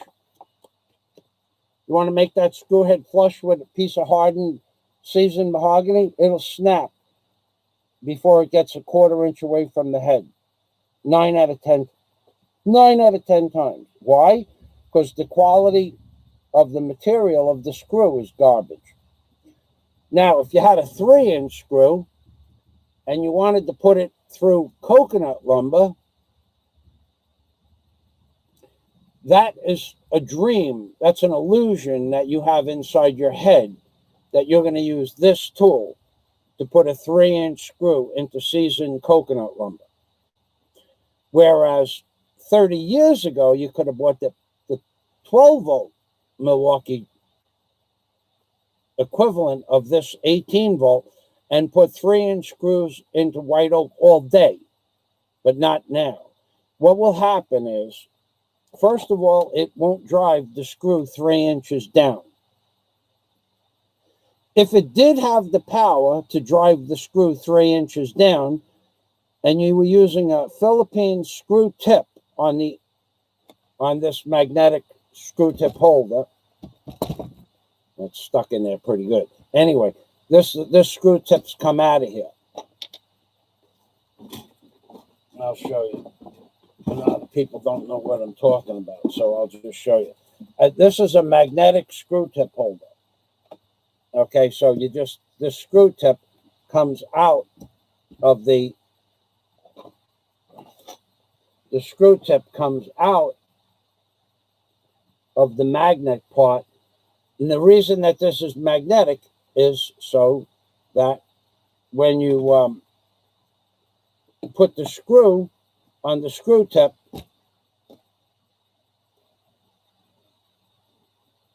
it stays there. So it's magnetic so that it will hold the screw. But that's why it's magnetic. So if you wanted to put a 3-inch screw into a piece of white oak, seasoned white oak with this tool, no, that ain't going to happen. And if you use a Philippine screw, number 8, that's what you would want to use. You'd really want to use a 10 black, number 10 black drywall screw. You can't buy them here, though. You can't buy a number 10. You can buy a number 8. It'll snap long before the head gets within a 1/2 inch of the wood. But let's say you had a piece of wood that the 3-inch screw would go into here in the Philippines. Let's say, we're going to talk about the tip in a minute. Let's say you had a wood that the 3-inch screw would go in. Okay, so you got one 3-inch screw in. This is 1.25 inches. You put another one in next to it, and another one next to that, and another one next to that, and then this part of the tool with after 5 screws is so hot you can't touch it. Plus, when you smell it, there's an epoxy resin on the field windings. You can smell that. You're not supposed to be able to smell that. Because it's so hot inside, you got to put the tool in front of a fan after 5 screws, 3-inch screws. This stuff here is garbage. You want to buy a proper Milwaukee tool made in America, not the ones made in China. So the cords on everything are garbage, and anything made in China is made to such a low quality that it says all the same specifications. My grinder is 4.5 amps, but the cord is garbage. The switch, I had to repair the switch twice. I had to take it apart and solder the switch. And why did I have to solder the switch? That's another story. Welcome to the Philippines, as they say. They don't sell switches for the grinder or the drills. Simply, they say, you buy new. You buy new. So if the switch on this, or if on your electrical cord breaks, they don't have the switch replacement. Now, you could probably get it from online somewhere, eBay or something like that, but they will tell you to buy new. You buy new. You buy new. You buy new. You buy. They go and get you the box with a new drill in it. So my Milwaukee, which I did not want to buy a new cord for, when I complained about the cord, they knew all about the cord. They knew all about it. They knew that everybody that bought that tool had a problem with that Milwaukee cord. You buy new. They buy a whole new tool. So that would cost you $144 for a new tool, when all you really need is 10 pesos per foot for 20 feet. That's all you need is $5 for a new a number 14 lamp cord and a plug. You need 40 pesos for a decent plug. Oh, plugs. Buying a Hubble plug, an Hubble female or male or quick disconnect plug in the Philippines. No. No 15 amp. No such thing as a 15 amp rated male or female plug. No such thing. They don't make them. Don't look for them. Don't waste your time. They don't have them here. So bring your own plugs. Bring your own female plugs. Bring your own male plugs. And if you're gonna, you want to buy good, you buy Hubble. Now everybody knows a Hubble plug is $20. But you put Hubble plugs I have on my extension cords from 1972, 73. They're still on my extension cords. Everybody knows this. Everybody knows this. You buy a plug here, it's hard plastic, very hard. Now, you don't even have to step on it. You just have to drop it down, and it'll crack if it hits a piece of metal just the wrong way. That's how hard the plastic is, brittle like glass. Garbage. Now, screws. We did screws. Let's talk about screw tips. Forget it. Forget it. Those 3-inch screws that you were going to put into white oak, you might, maybe, if the head of the screw does not strip out, If the head of the screw does not strip out, the Philippines 3-inch number 6 black drywall screws, if the head doesn't strip out, the tip, when the screw stops, if the head doesn't strip out after 3 to 5 screws maximum, the tip will break. One of the tangs will just break off the tip. 5 screws. They're $1 a piece, these screw tips. $1 for one screw tip. $1. Now, this is made in America. I could put 100 3-inch screws in. But you buy the and I only paid $12 for a box of 50, so I was like 24 cents a piece. I paid 24 cents for these, and I put 100 screws in with it, forward only, because once you put 100 screws in and you do one in reverse, the screw tip will snap because it's already worked hardened in the forward clockwise position. If you're going to go in reverse after 100 screws, it'll probably snap the tip. So you want to buy your own screw tips and you want to bring your own screws. So I did. And I got to tell you, I'm very happy I did that because there is no industrial supply. There's no hardware store. There's no building supply. Nobody sells screws or screw tips. Screw tips are $1 each. Screws are made in China. Number 6 only, no number 8s. And the 3-inch screws were like they sell it in boxes of 20, and they're like 80 pesos for 20 screws. So what does that come out to? 20 times 3 is 60. You know, 3.5 pesos, 7 cents a screw. But you will never get it into a piece of hardware. You got to pre-drill it. You spend all day doing this crap. Everything you buy here, everything you buy in the Philippines is made in China. It's made at a price that's reasonable for the Filipino people who don't have money, that they can afford it, but it's not made for industrial use. And somebody just turned my screen red.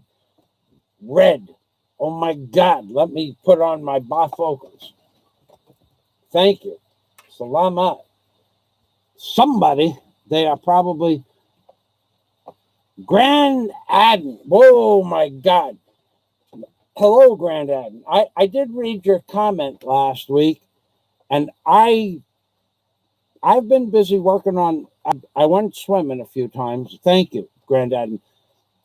Grand Adden, now let's just talk about a guy that's a professional. Okay, Grand Adden, and I'm not saying it because he sent me $20, 1,000 pesos. I'm saying it because that man, Grand Adden, if you're not subscribed to his channel and you want to see what Spain looks like, and you want to see somebody that's unbelievable editing in editing quality, and then Grand Adden and his Filipino wife, they do these tours all over.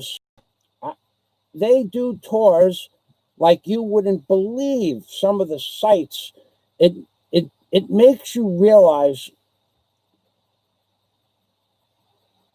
how many spectacular sights there are in this world to see. His videos will make you see that.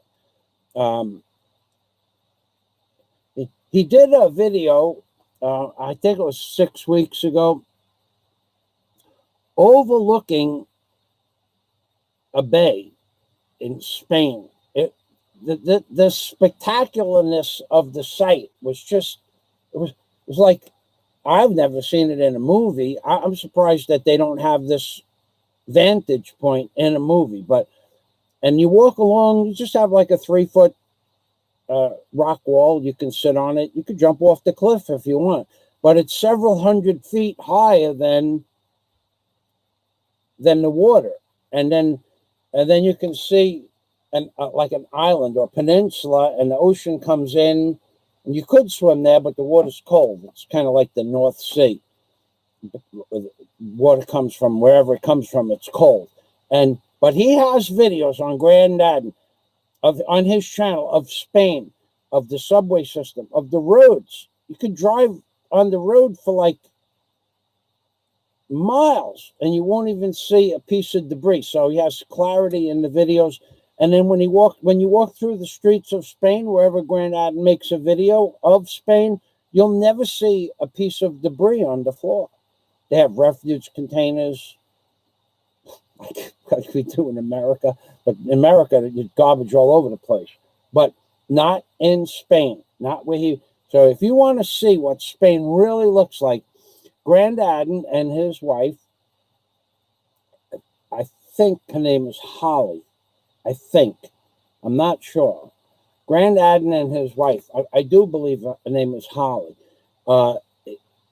He makes his videos are way better than anybody else's vlogs of other countries that I've ever seen. He's very good at it. So we thank Grandad for the super chat, and we thank Grandad for being a very generous donator on Patreon, and we thank him for that. Thank you very much, Grandad. And I do believe your wife's name. And Holly, oh God, she walks up and down those mountains like a champ, man. She's very, very in shape, very, very athletic. They walked up to the top of some precipice, and it was like just up, and Grandad was huffing and puffing, and she's looking at him like, come on, it's not that hard. Pretty cool. And so Grandad, if you want to put the link for your channel up there, please do. I would definitely, see if you could put the link or even the name of your favorite video so people can see it, because he has a fantastic channel. I'm going to wait for you to respond. Please respond and let me know the name of. Well, you know what I could do? Here's what I could do. I could just go to Grandad's channel. All right, I could do that. I can do that for you. I will. In fact, I will. I'm going to do that right now. This way, it solves the problem of posting a link. So because that's how good his channel is, and I'm not kidding you. It's his editing is the quality that you'd see in movie studios or commercials. We're not talking about like some low class editing. G-R-A-N-D-N.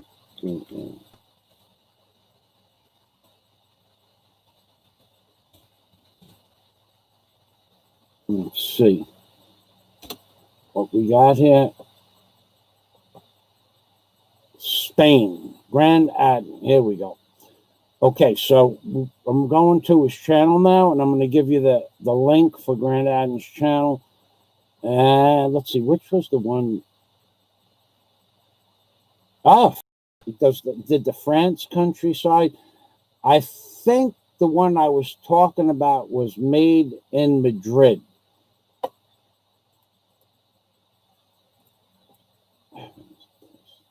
So, but he has 18,000 subscribers. He does much better video editing than anybody I know of, and really high quality videos. He uses a high quality camera. So let's get his link. Let me get this, please.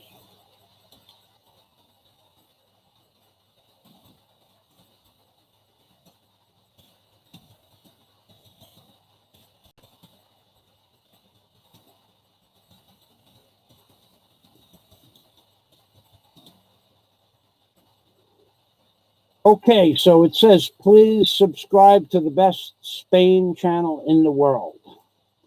And I mean that sincerely. I don't go around, if someone has a good channel, I'll be more than happy to share the wealth there, because if you watch this, you're going to say, he was right, I'm right, Fazio was right, again, Fazio was right about this particular channel. So let's see. Thank you, Grandad, and Salamat, and Holly.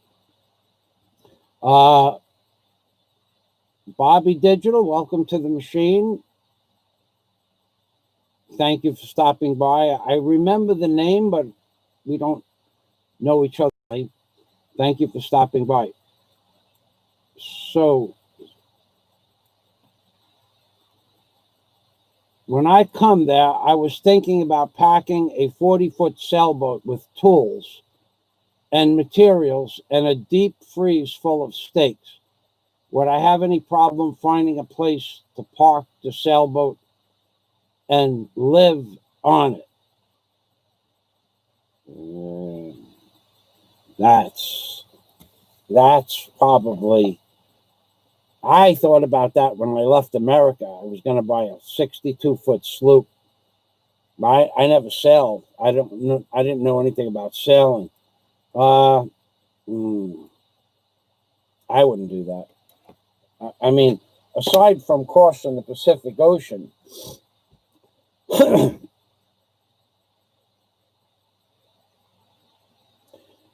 you got to remember they have pirates. Now, I don't know, haven't heard much about pirates. Pirates are real in this part of the world, number one. So, you're going to have somebody on duty at night all the time. Shipping lanes are not marked. So, if you're traveling using automatic pilot and you're sleeping and a ship decides to take a shortcut and it's a real ship, they won't stop for you. Gotta tell you that they don't stop. They're not changing course for a 40-foot boat.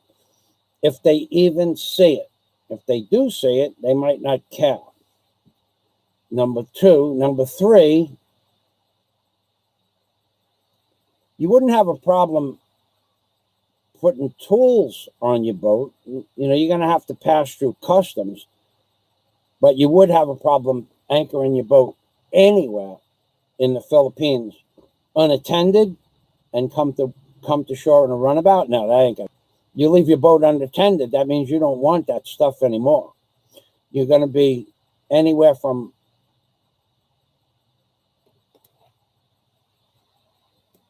300 to 600 feet offshore.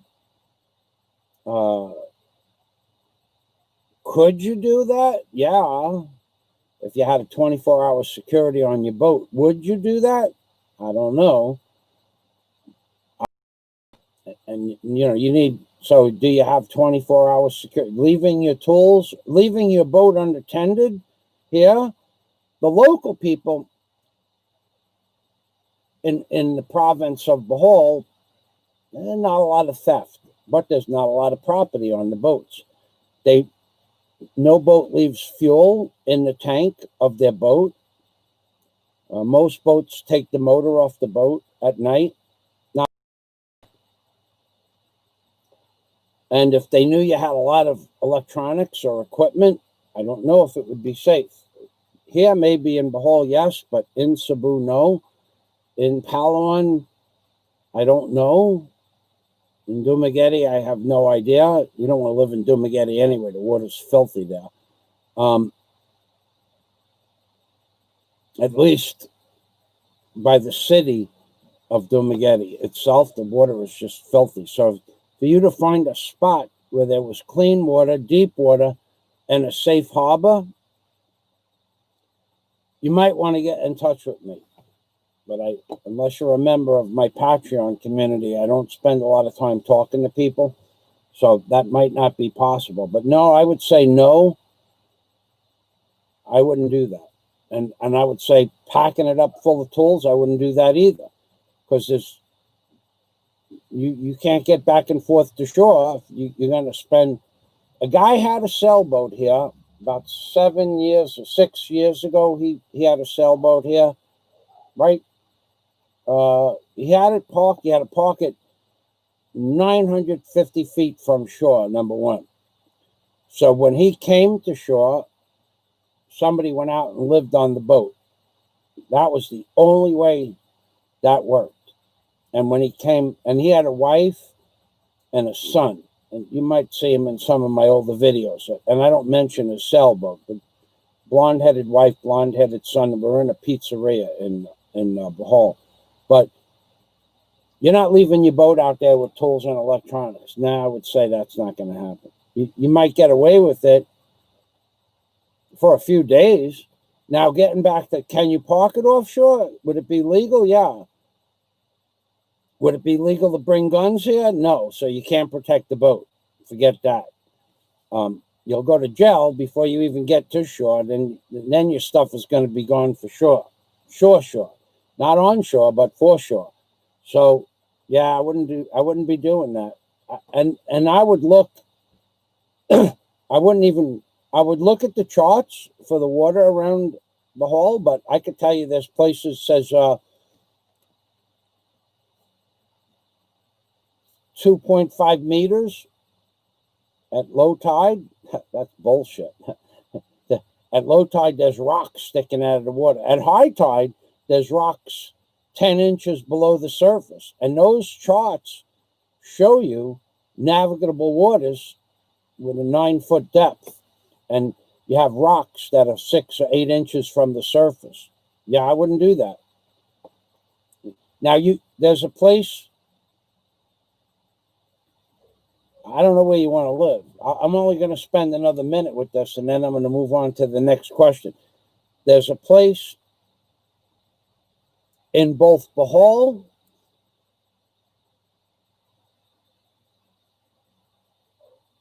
there's a place where they have docking for vessels, private vessels. They all have private security on the vessels and at the dock. But it was $1,400 per month for a 30-foot boat. And that's plus electric and plus water. So $1,300 a month, that's a little bit strong there, I think. And that's plus electric and water. Now, there was a place called Tony's Marine Service, Tony's Marina in Cebu, when I was going to bring the sailboat there, which I never bought, thank God. And that guy, I don't know, it takes him a week to respond to your questions. He says one thing, then he changes the agreement the next week. You ask him for current pictures of the Marine Service. He shows you pictures from 10 years ago. You ask him, there's a dock, what they call a dock. I've never built anything as flimsy as the dock that he had at his marina. But there was a dock with like 10-foot fingers. And I said, well, how would you berth a 40-foot, 60-foot sailboat? Oh, that would be no problem. You just throw out anchors. You know how much windage a 60-foot sailboat takes up during a storm? How big the anchors would have to be with chains? Yeah, I think that sailboat idea is not a good idea. I think if you were going to bring I think you'd be better off bringing a cargo container. You ain't going to pack no sailboat full of tools and live offshore, Dean. Sorry, ain't going to happen.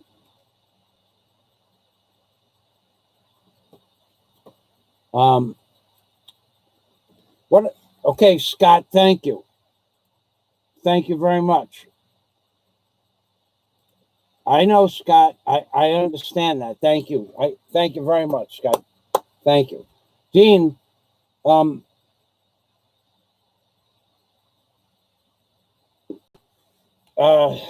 see. How can I answer this question without really destroying? There's no place. Okay, so what you want to do has never been done before, Dean. Now, somebody says there's a guy living on a boat somewhere in Bohol. And I heard that about 3 years ago. And I don't believe it. I don't believe that he's living. I know that the guy who lived on the sailboat offshore where I live, he was here a year and a half, but he never stepped foot off the sailboat until the other man or men went onto the sailboat. Never happened. Never did he ever set foot. And that means storm, no storm, nice weather, winter, rain, that nobody ever left that boat. Somebody was on that boat at all times. And that meant something. It meant that you can't leave your boat there. And I wouldn't do it. But I see that you've been very generous. And if you have an American number, I'll be happy to tell you where there are places that you could park your boat. And then, but you can't leave stuff on the boat, and you have to have a guard on the boat. As far as stakes are concerned,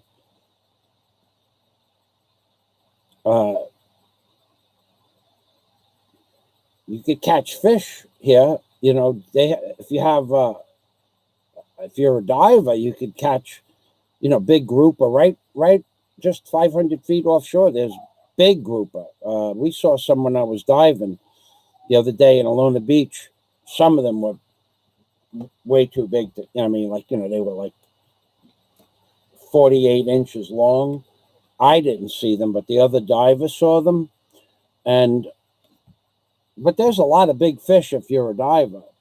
If you want to find some old video that I have and send your telephone number, I'll call you up right after the show. I have no problem with that. I mean, you've been generous, so I'd be happy to do that. I only just saw that now, but thank you. But I will tell you some things that I won't say on YouTube, where you can go and where you can't go here, especially now.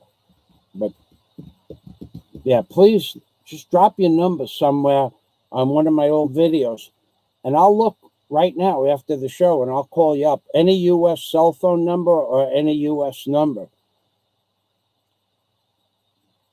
And I'll tell you how to get tools here as well. I will tell you the name of the company that will bring your tools to the Philippines rather cheaply. And if you want a cargo container company, how to get your stuff here. But I will tell you that if you have a lot of equipment, to get a box here, you know that the boxes hold 73,000 pounds. And it doesn't matter whether the box is empty or it weighs 72,000 pounds. The shipping is the same price. Now, you're going to get companies that are going to tell you they're going to do it for $6,000 or $7,000 on the internet. That's bullshit. Ain't going to happen. Those are for commercial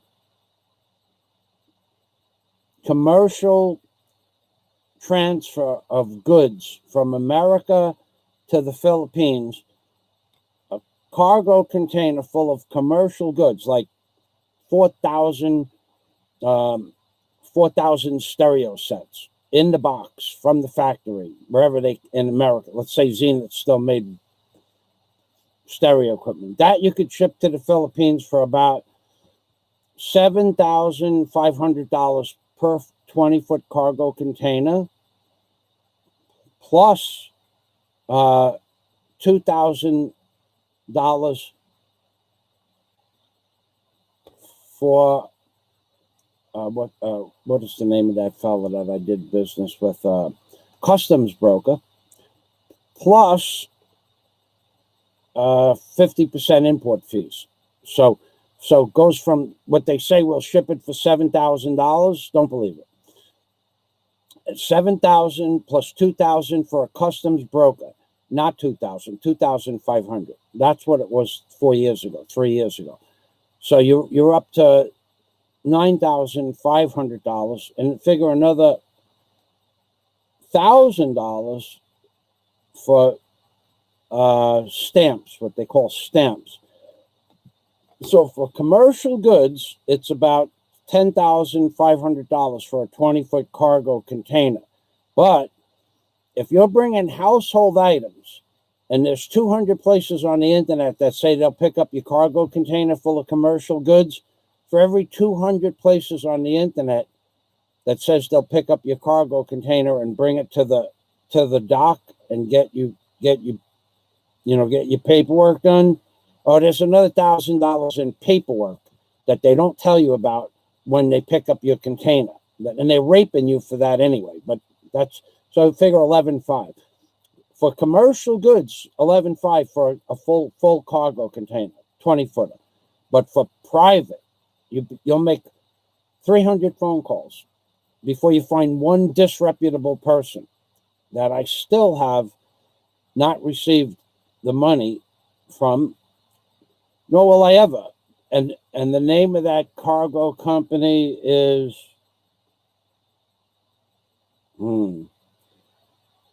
forgot the name. I ought to do another show on those people. But they're not shipping anything to the Philippines, so I wouldn't be able to it wouldn't affect them at all because they're not shipping anything to the Philippines. But there's you could look in my videos, cargo container, total theft. They have 500 cases pending with the Federal Maritime Commission, FMC, which might as well be stroke me big time, FMC. They're worthless. They are a worthless, absolutely worthless entity, the Federal Maritime Commission. Zero accountability for anything they say on their website, although they act like they're some sort of authority over shipping. They have no say. They can suggest that you get your money back, and that's it. So there are 500 cases against this one particular entity whose name I forget, and it was the only person that would accept my cargo container full of household goods. She did not supply me with the container on time as she promised. It's supposed to be there at 10 o'clock in the morning. She sent it there at 7 o'clock in the morning, and it was $250 an hour for overtime for 3 hours. So that was $750. That was, she raped me. She knew that. And she said, well, if you don't want it, we'll just send it back and just bill you $750. I got to get the name of that cargo container. I got to start talking about that company again. I got something I want to say to that lady. And it's run by a lady with the sweetest voice you ever heard. American. And then they have a takeoff to that. They sub it out to Tony. Tony is a guy in New Jersey at the dock. And they shipped the container on time, but the truck driver forgot to do the paperwork. This is the kind of scams they run at you.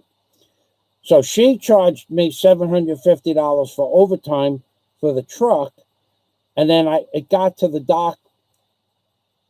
It left my house at 2 o'clock to the dock in New Jersey, which was open till 6 Friday night.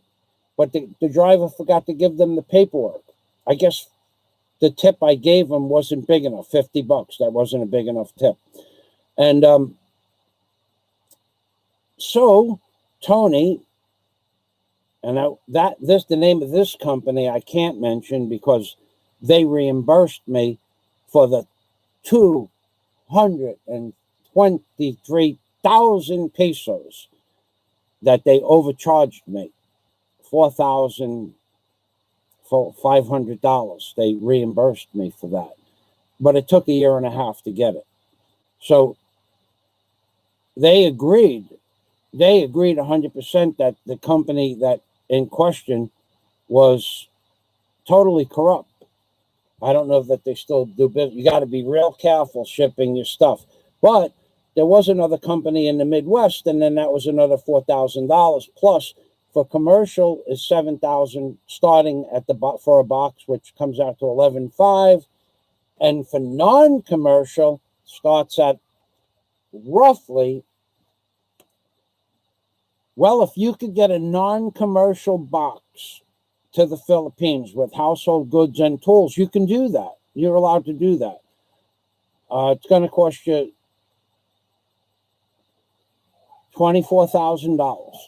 Just figure $24,000. If I didn't have the problem with the company that refunded the money, which they agreed was theft on behalf of their agency in America, in New Jersey, then it would have cost $28,500 for one, and that was 3 years ago.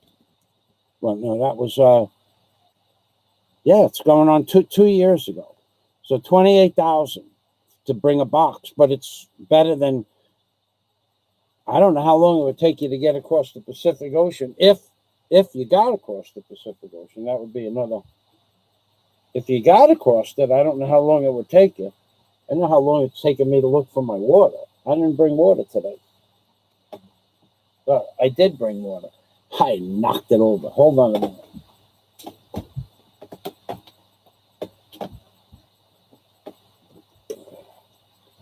Oh, only half a bottle left. I don't like starting off with half a bottle. Problem.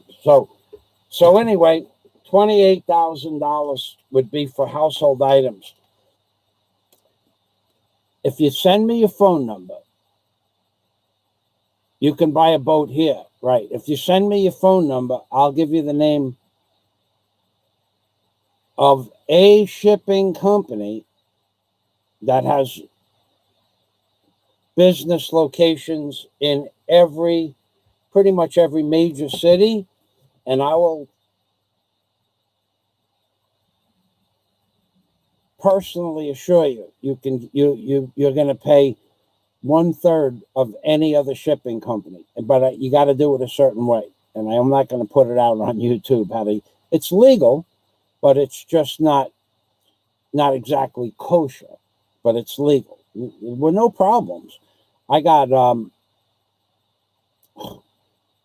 besides what I put in the shipping container, I had another 70 boxes.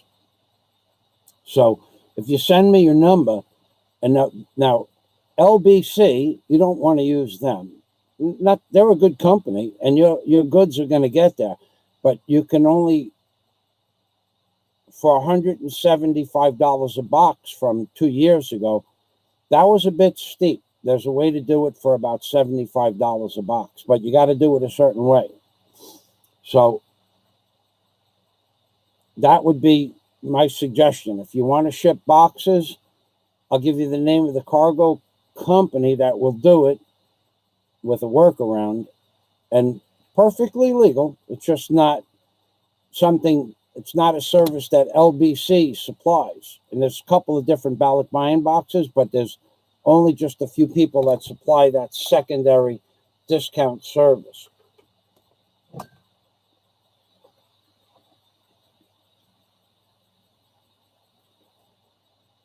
I don't know anything about fishing business. I don't know anything about fishing. Since I've been in the Philippines,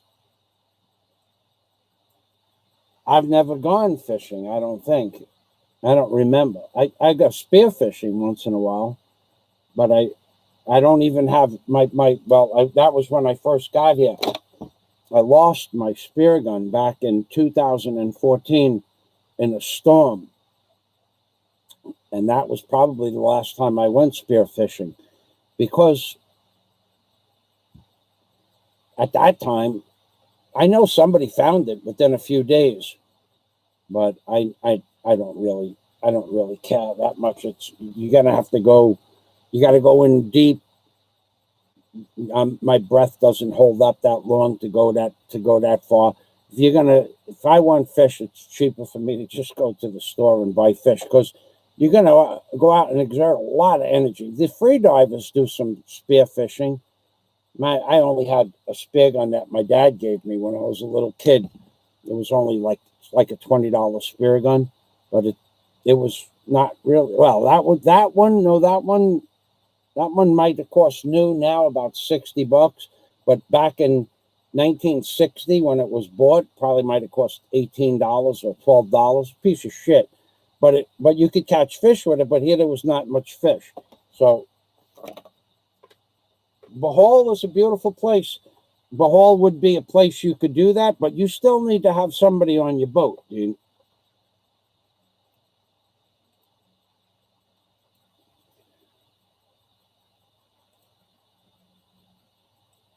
I'm a diver too. Okay, well, for that you definitely want to bring your dive gear. I made a video last week about that.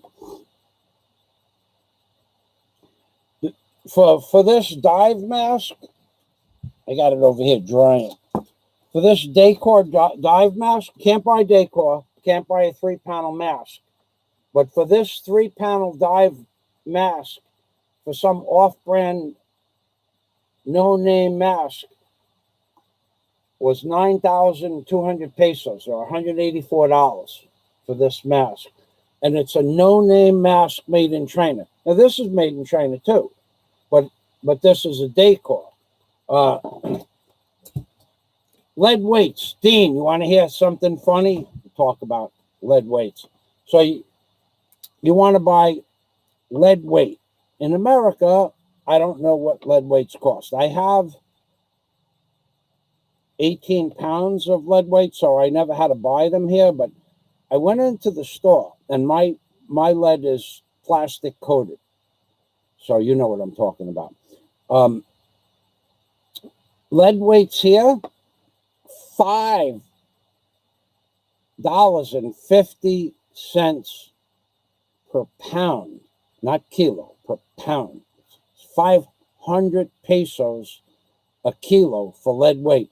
Shiny lead, 500 pesos per kilo. 500. That's $10 a kilo here. So if a Filipino wanted to buy a kilo of weight, they'd have to save money for 2 months. I don't know, however much they could save, 500 pesos. Typically, they don't need much weight, maybe 2 kilos, 4 kilos, but it's going to cost them a lot of money. So lead weight here, the diving industry here, they just take the prices. I don't know, they throw darts at a number board that's off the chain numbers. They throw darts at the board, whatever that number is. For a mask, scuba tanks, Dean, scuba tanks, 84 cubic inches, yeah? 84? 14,000 pesos, 14,000 pesos. What is that? $280 for a tank here. And they make them in China. Just the tank, no regulator. 14,000 pesos. 300 and $280 for, I don't even know if it was an 84 or an 82 cubic inch tank. I got my own, but luckily I do. All right.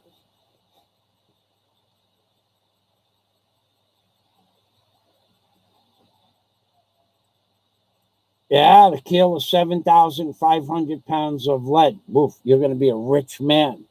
What are you going to use instead? The boat will flip over. Let me see. Scott Del Fuego, I wonder if one can feel themselves primarily on a fishing collecting from the ocean in the Bohol Sea. Wait a second. I wonder if one can feed themselves primarily. Oh yeah, you could do that, Scott. That's not a problem. The people here, they're fishermen. This island of Panglao was a fishing community until like 15 years ago. That's all there were fishermen. So can you still do it? Yeah, guys do it, but you need to have a decent boat. There are men at 4 o'clock in the afternoon, Scott. 3, 4, 5, 6, 7, 20 men, depending on the day, the wind, the tide, will go out to their little banker boats, paddle boats, and they'll paddle just on the far side of the reef, which is 60 feet of water. And they'll spend the night out there. And they'll leave here at 4:30. They get their boat out there, and they start fishing at dusk. And they fish until 4 o'clock in the morning, and they come back by 5:30 in the morning. They're pretty much all back here. And most of them get enough fish to feed their family and make a living, even today, because the ocean is bountiful of fish. But if you don't have a boat and you cast netting, you're not going to make a living or even enough food for your family. It's going to be hard. But yeah, they don't have fishing poles here. They have a spool of wire. It's like a plastic spool. It's like the fishing spool. And they just take the string and they wrap it around the spool. You will never see a fishing pole here in the Philippines. Now, maybe you will. I've been here for almost 7 years, and I've never seen a fishing pole, ever. Not even one time. I have fishing poles I brought with me, I think. I think I gave them away, actually. Somebody said they wanted them, and I said, no, I don't use them, so you can have them. And it was one of the men that helped clean out the container. I had to move stuff from one container to the other. I think I gave him my fishing poles. I think. I don't remember. I don't fish, so it wouldn't be something important to me. I need to get a full bottle of water. Hold on. I'm coming. I'm almost there. I'm there. Whoa. A full bottle of cold water. Bugnow water. Yesterday, I did a really cool video for those of you who are interested before I go back to the comments. Yesterday, I did a video. I walked, you know that real men walk backwards. I mean, everybody knows this. I walked backwards from the Capitol building, had a meeting there, to the ICM Mall. I walked backwards a little more than halfway, but it was uphill for a mile, walking backwards. And it felt good. My legs don't hurt at all, and I did that part. It's going to be a 2-part video. It's probably only going on Patreon, only because that's just, you know, my Patreon members have to get something special. And it's nothing special, but it's to show them that I'm still doing some interesting things. So I started out, and a really cool a nice young man stopped his motorcycle to talk to me. And I had just walked, going on 1,500 to 2,000 feet backwards uphill. And I don't know what the incline was, 8 or 9 degrees maybe. And when we were talking, he stopped. You could hear the motorcycle stop. And when he stopped, I turned around to look at him because he was in the street. And I was, walking backwards. And he stopped right behind me and blocked my, not my path, but kind of blocked where I was walking backwards. So I'd have to walk on the grass a little bit. He was in the street, and like he just parked his motorcycle on a 45-degree angle. So I slipped and shut the camera off and talked to him. Just stopped by to say hello. Just stopped by to see what I was doing. You know, just a nice Filipino guy. And we talked for, 4 or 5 minutes. There was a house in the background that I was talking about. And I started the video again and continued walking backwards for a short period of time, another 200 or 300 feet, maybe, I think. Not long. And then I gave it forward. I shifted into forward, and I did 32 to 34 inch strides for the next 1,800 feet. And then I was at the BQ Mall, and everybody wanted to stop and say hello. So that's where the video ends. That's why it ends. You'll see me talking to Eduardo and maybe 6 or 7 other men that I know there, and I just shut the video off. Eduardo was he's a very nice young man, and the way it works is when they think you need a tricycle, they just run out and walk right in front of you. They block your view of where you're going. Tricycle, sir? Tricycle? Now, I know Eduardo's face because, I'm here a long time. And I said, not now, because I'm probably going to take the jeepney home. Let me give you my number. So I took the time. I stopped, and I had a bunch of laughs with the guys on the corner, and none of them I knew. I hadn't seen Eduardo in 2 or 3 years, but he remembered me. So he gave me his number. But so I did walk backwards yesterday.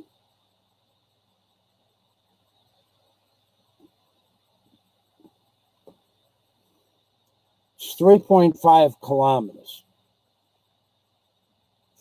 from door to door, from the Capitol building. 3.5, 3.7 kilometers. From the Capitol building to the back of the ICM is 3.5 or 3.7 kilometers. To the front is about almost 4 kilometers, 2 miles. So I did do that yesterday. That was interesting. Had a bunch of laughs with the guys along the way. Had a bunch of laughs in the first video I might release on YouTube.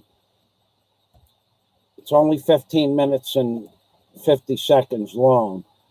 I had stopped and talked to a couple of ladies. We sat there and laughed. Not sat, but we had some good laughs. But I think I'll probably just keep that up on Patreon.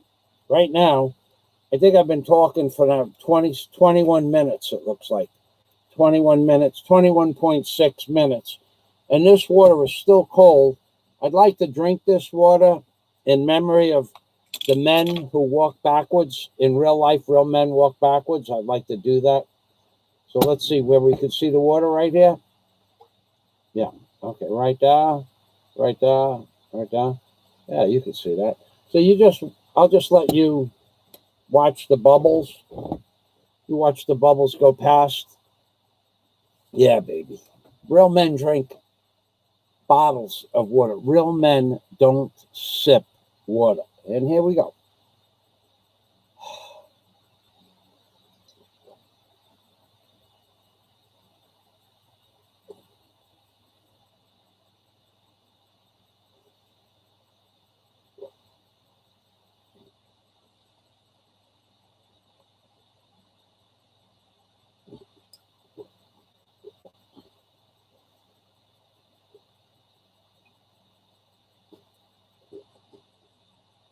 Mm-hmm.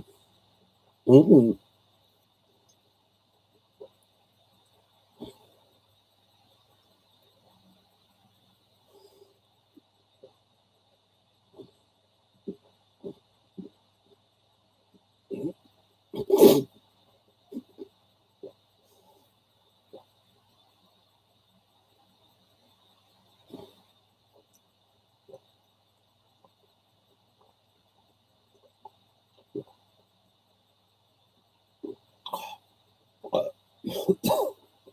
That's cold. That's really cold. That is cold. It was a little colder than I would have liked to expected. It reminds me of there was a guy. His name was Jim in Key Largo, and he used to do this thing to the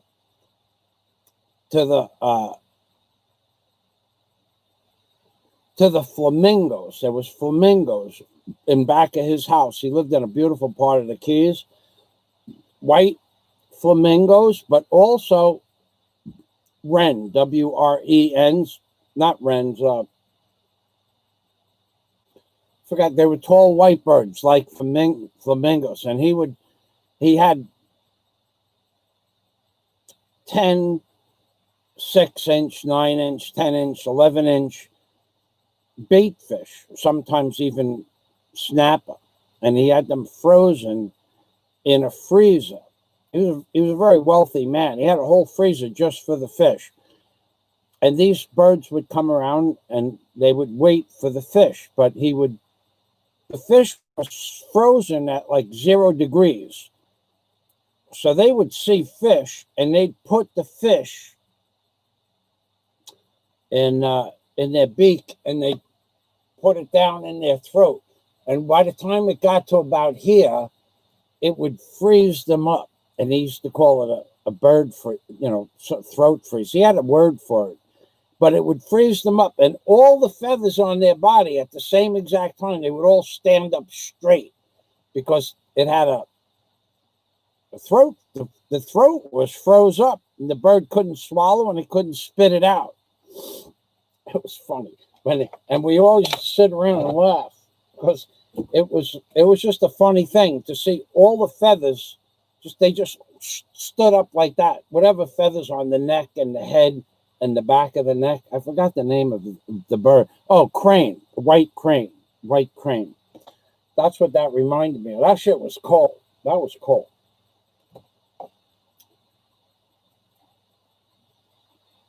Ah, the Randuzzo kid. Ah, the Razzuto kid. His wife, her uncle makes fishing traps and sells them. I was thinking about buying one to work myself. Oh, is that what he did? I never asked him. I didn't know what his... Okay. Rizzuto. That's right. Philip Rizzuto. That's what he's doing in the Philippines. I never did ask him, and I didn't really want to interfere with what he was thinking about. Her uncle... some people said he has a really cool channel, but then when you Google Phil Rizzuto, you see the Phil Rizzuto, the car salesman. Okay, I'll check that out. I interviewed him, right? I'll bring some dive gear. You want to bring your own dive gear. Okay, so we can, with the sailboat, 7,500 pounds of lead. Well, I don't know.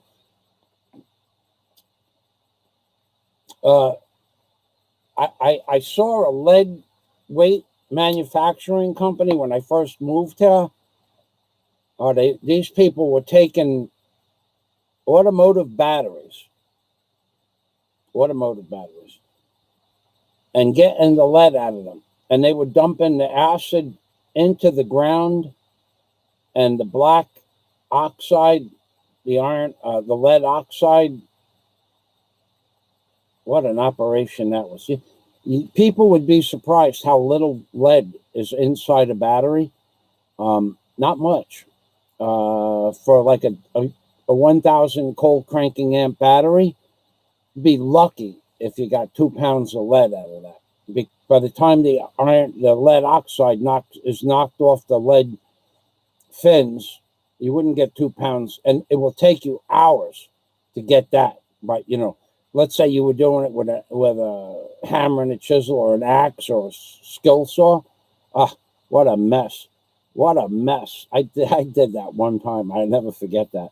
Not worth it. I had a bunch of batteries off one of my boats and barges, off the barge, and one of the support boats. What a mess. I made a mess on my driveway in America. The lead oxide probably stayed there for 3 or 4 or 5 months. What a mess I made. God, I'll never forget that mess. Okay, so Phil Rizzuto. Now I know what you guys are talking about. So we'll show Dean Koch's comment because that's okay. And yeah, it's $10 a kilo for lead here. And that's scrap lead. That's like a sinker, piece of solder. When you go to buy it, expat prepper.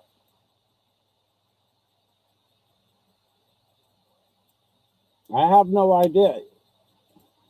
Expat prepper. Let's see who else is here. I don't know. I only just decided to come on YouTube this morning. I did leave. Is your comment? Is your channel Happy Homesteader? Is that your wife's channel? I saw somebody doing carpentry there yesterday, last night, about 3 o'clock in the morning. I've been away for well, I was away yesterday, and the day before I was swimming. So, is that your wife's channel?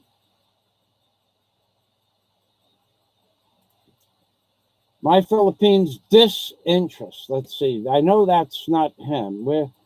There's a guy or so-called guy who thinks he's going to an Hawaiian carrot and going to fill up suitcase and bring back here thinking he'll make a fortune selling goods to the poor Filipinos. Well, that'll never happen. That'll never happen. You people, all right, let me talk to you a little bit about the people in the Philippines. First of all, no Filipino, none, zero, that I have ever met will buy anything directly from a foreigner. Not just me, but just foreigners in general. Now, I have, for instance, sockets. Each snap-on socket over 2 1/4 inches, new. They cost anywhere from $75, $80 on eBay for a good used one, up to $350 for a new one. For, let's say, a 3 1/2 inch snap-on socket, 1 1/4 drive. They're $350. So one day I got a bug up my butt and said, I wonder if I could sell these because I probably won't use them again. I have them, but I won't use them again. They make fine ornaments. So I took them to a shop that works on heavy equipment. Now, their 3 1/2 inch sockets were welded metal, just welded metal. They just took 6 pieces of metal, ground them down, and welded them, and they put an end on them, and they cut a 1 inch hole for their drive through that. And they built their own socket out of 1/2 inch or 3/8 plate steel. So I said to them, I have some sockets. Do you want to buy them? So they, oh yeah. So when I told them I wanted $50 a piece for them, which is 2,500 pesos for each socket. Oh, no, sir. How much are they worth? We will give you 200 pesos, 300 pesos for those. So they wanted to give me $4 for a $200 socket. So you could bring whatever you want from America, but Filipinos don't have money like Americans have money. Now, I could sell those sockets on eBay, which is probably what I should have did, but I tried that.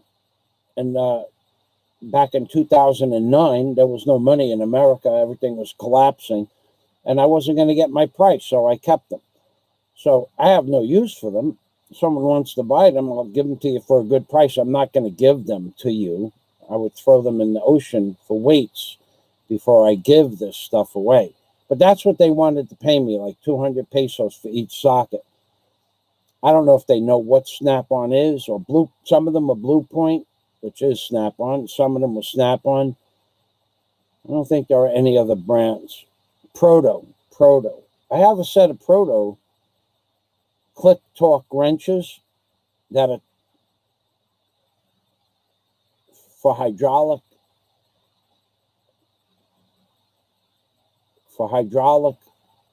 hose or hydraulic pipe nuts. They're like a C. Have them from 3/4 of an inch to 4 inch, I think. So that when we worked on big aircraft, they're for taking huge hoses off of the hydraulics from machines or planes in the military. I never worked on anything 4 inches. I worked on up to 2 inches, but I got the set from a guy who wanted to sell it cheap. He was leaving the airline industry. Anyway, some of they're worthless. They're absolutely worthless. You couldn't sell them here for $1. They don't even have hydraulic fittings like that, but they would give you maybe $1 for them. That's what you can sell your stuff that's worth $300 for. It's not worth anything. Your gold. Bring gold to a gold dealer. They're going to chew you down to where you would have been better off not trying to sell it. Silver, if it's not a silver coin dated before 1942, they won't even buy it. They will not buy silverware. It's silver. It's no doubt that it's silver. They won't buy it. It doesn't matter. You bring it to 10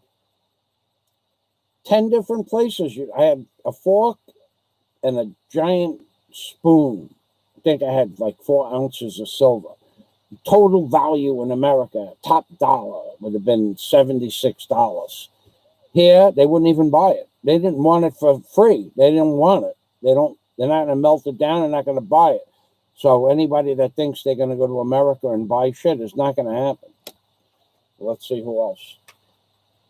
They're not going to buy anything from you people in the... And what else could I tell you? I really didn't try to sell much other stuff than that.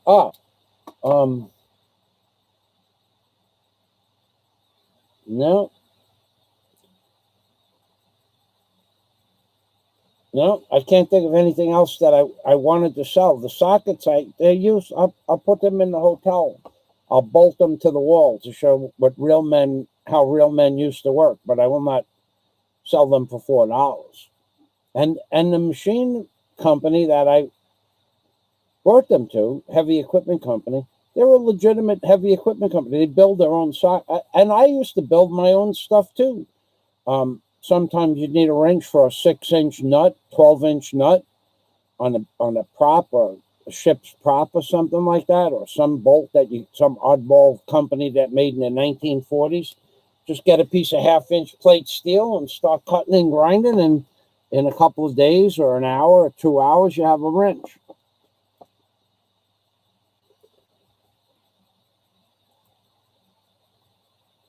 My favorite phrase that I learned from Michael: I'm trying to run a legitimate scam. Yeah, I am.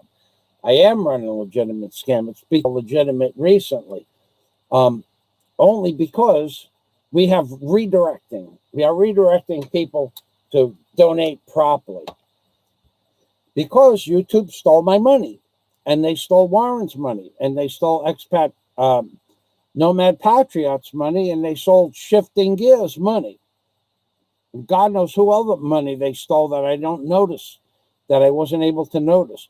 But YouTube stole $860 between July 3rd and last Sunday, I think it was. They took the money out of the accounts, but I never received it. They don't answer my letters. They don't answer the bank's requests where the money went.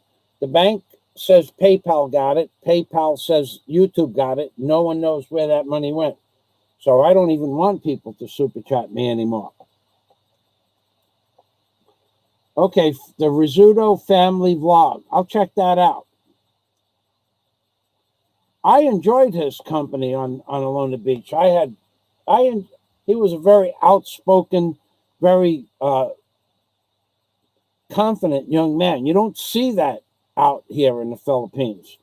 You don't see, like Americans, young men that are very confident and outspoken, that are friendly, like Phil was. Yeah, he was a cool guy, Dean.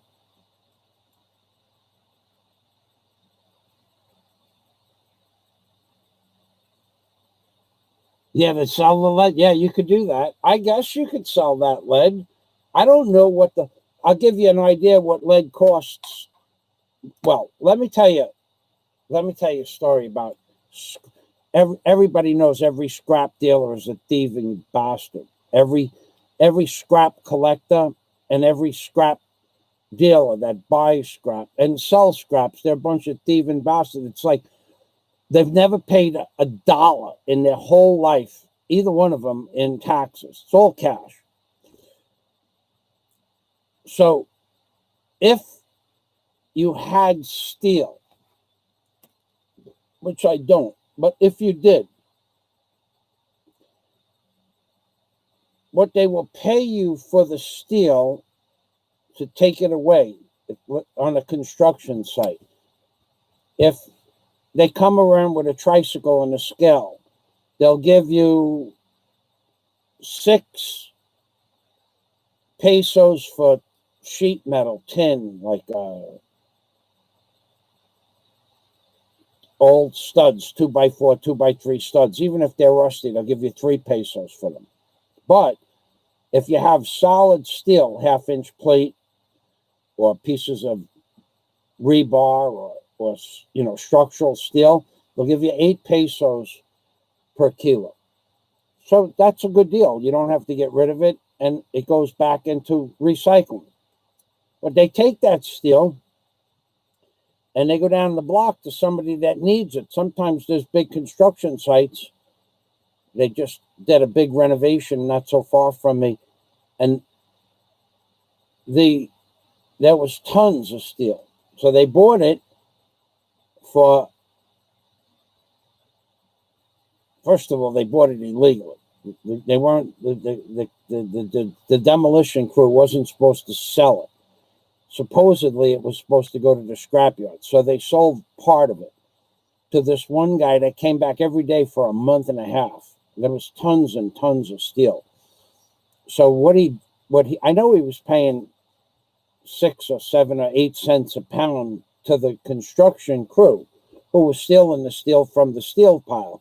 And then he walks across the street to me, and he shows me the steel that he just took off the construction site that I could go there and get for free.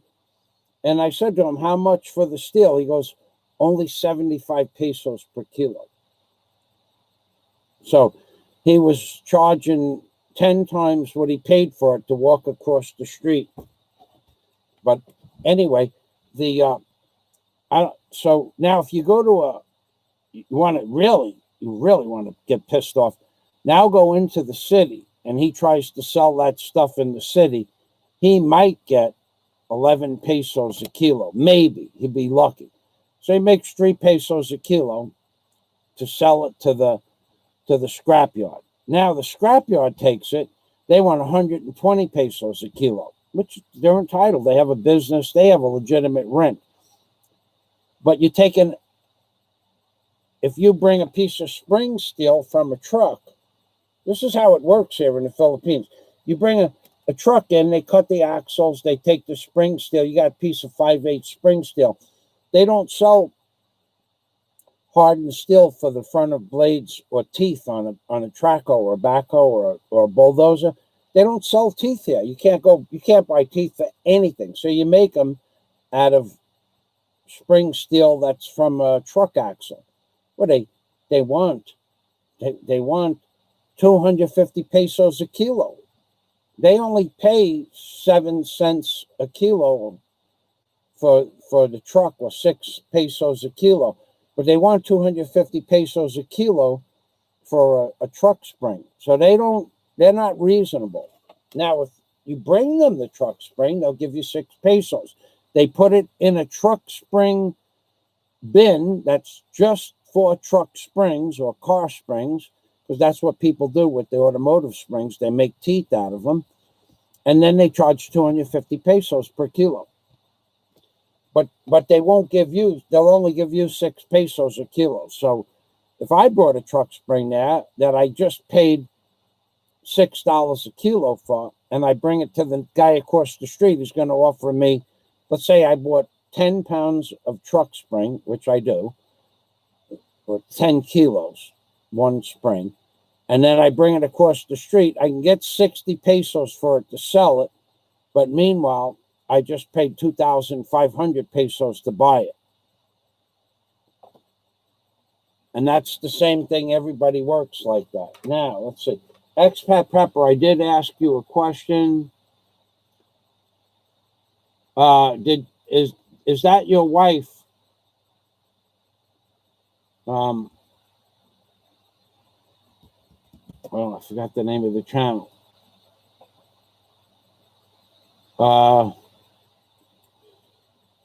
Anyway, is your wife the farming channel? What's the name of that channel? Dean Koch. my Philippines disinterest, Cebu. Can you imagine some poor Filipino paying 4 times the price for a fry pan that they can get here cheaper? Oh, God. Well, you know, that's something that really pisses me off. Frying pans. You had to throw that up there. You had to put the word frying pan in my chat log. That is just really just raw that you did that. I had the set of cast iron skillets from 1800s. They were 100 years old, 150 years old. Every frying pan in a cast iron skillet, from a single egg frying pan, cast iron skillet, up to an 11-inch skillet. And how old these were? Some of the bottoms on the cast iron skillets were less than a 3/16 or an eighth of an inch. You could probably just hit it with a small piece of steel and knock a hole through it. That's how old some of these were. But they still work. You can't buy a cast iron skillet in the Philippines. Not possible. Just doesn't matter where you go, doesn't matter what store. In fact, it goes back to the tools in the Philippines. If you ask them for a cast iron skillet, they have no idea what the word cast iron means. They don't make them, they don't sell them, they don't have them, they don't stock them, and they don't have them in the books. And you'll never see the books anyway, because they'll say, no, sir, we don't have that out of stock, or no, sir. So thanks for that. Getting back to tools, you better bring everything you need in the Philippines, including extension cords and drill bits. Don't forget to bring your drill bits, because the drill bits here are $3 for a 1/4-inch drill bit, and you'd be lucky to get one hole in cold rolled steel, soft cold rolled steel, 1/2-inch plate. You won't get one hole through that plate. The drill bit will melt or snap.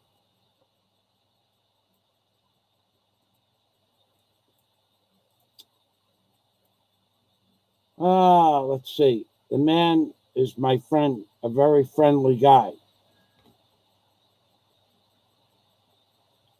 I guess you're talking about Philip Rizzuto. Yeah, he was a freaking friendly guy, right? He was just the kind of guy that you'd meet in any big city that owned a business. He was a cool dude, nice young man, very well mannered, well kept. He was a cool man. I'd like to see him again. And he did stop by the blog I made, and he said, "Thank you for making the blog." So, Alias Wing TV. Yeah, tell him I said hello. It was pretty cool. What was his wife's name? Grace? His wife's name was, maybe? No?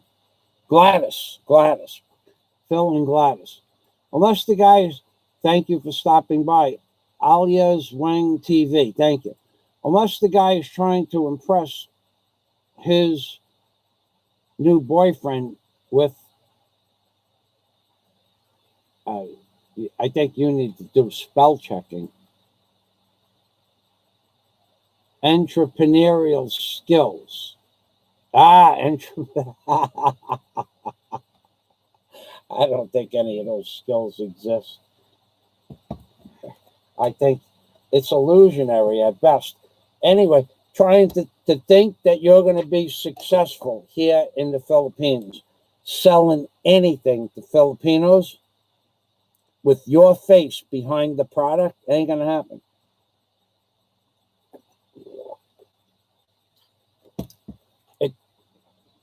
If you're sitting in a sari store, most Filipinos are going to go to the next sari store. If a foreigner is in the sari store, they just won't buy from you.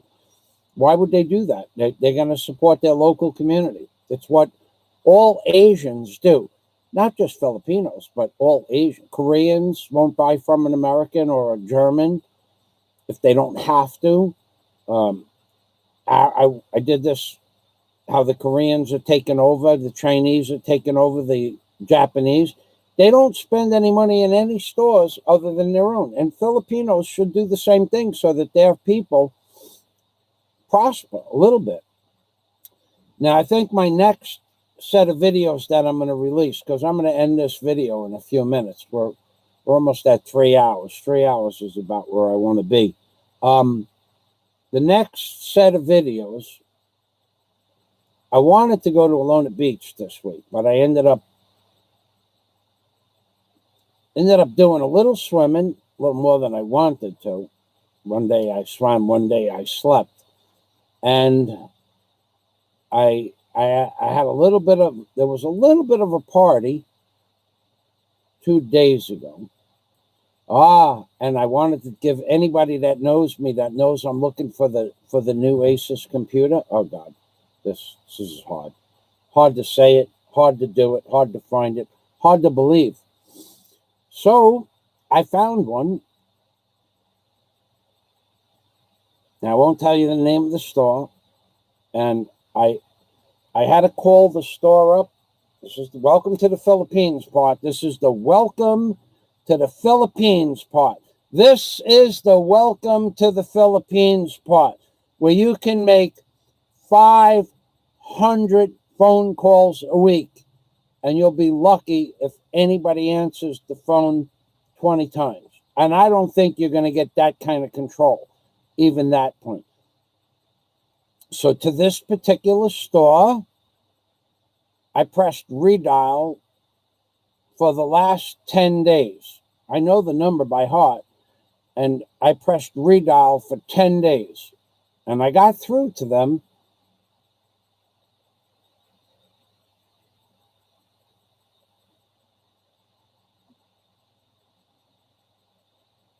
Well, it was Friday morning.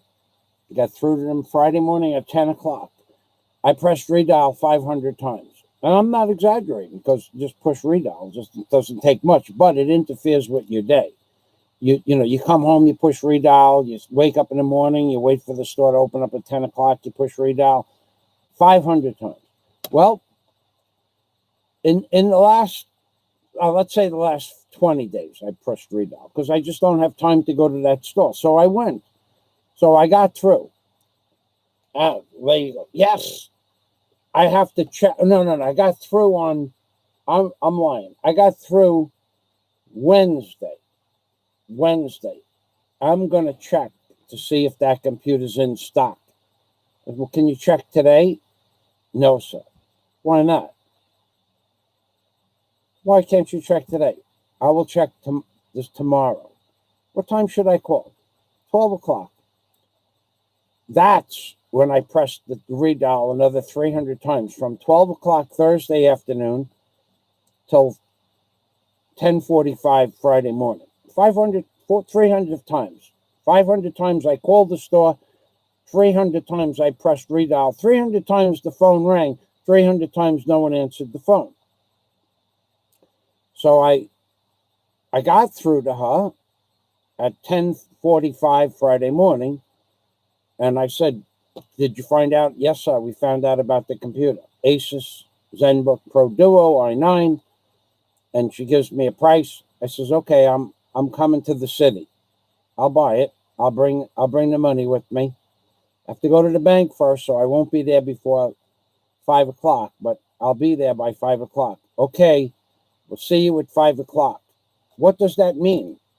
What does that mean? It means I'm going to buy the computer. I've been asking her for this since March. And so since March, said no. Friday morning, she said, "Yes, we have it. Good, I'm coming in." What didn't you understand about I'm going to be there before 5 o'clock? What part of that did you not understand? This is what it's like doing business here in the Philippines. So I leave, and I'm going to take a tricycle into the city, 300 pesos, because I want to go directly to the bank. Save me 20 minutes, 35 minutes of traveling. I'm going to run out of time.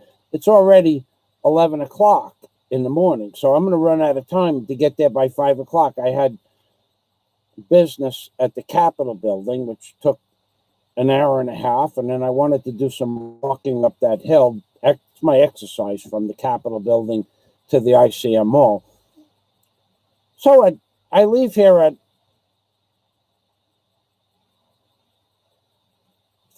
few minutes after 11, but first I get a text like 5 minutes later. Are you going to come into the city today, sir? Oh, fuck, I just got off the phone. I just got off the phone with the person just minutes ago. You have to bring the deposit. You have to let me know right away. We can only hold it for 1 day. Well, I just got off the phone with you. I'm going to come. So I press redial. Nothing. Redial. I wasted 20 minutes pushing redial. So now I get on the tricycle, and I send her a text. I'll be into the city. Go into the bank first. I'll be there before 5 o'clock. Text goes through. I get to the ICM mall at 4:15. I said, do you have the computer? I'm not sure. I said, what do you mean you're not sure? She goes, you didn't call me back. You didn't text me back. I said, sure I did. No, sir. Well, fuck. What do you mean, no, sir? What do you mean, no, sir? Here's the phone. Your number. Yeah, that's your number? Yes. See the text? Yes. Well, what do you mean I didn't text you? Well, I didn't get it. I said, how is that my fault? I sent you a text. You sent me a message. I sent you a text. I just got off the phone with you, and you and I agreed I'm coming into the city to give you a deposit. And then you call me back 12 minutes later and ask me if I'm coming to the city because you don't understand what it is to make an agreement. So can you get the computer? Yes or no? I will look. So what are you looking for? Call up the store in Manila and find out if it's in stock. No answer. Like I'm not there. So I wait 4 or 5 minutes, and she's on the computer, and she walks away, and she talks to somebody over there, and they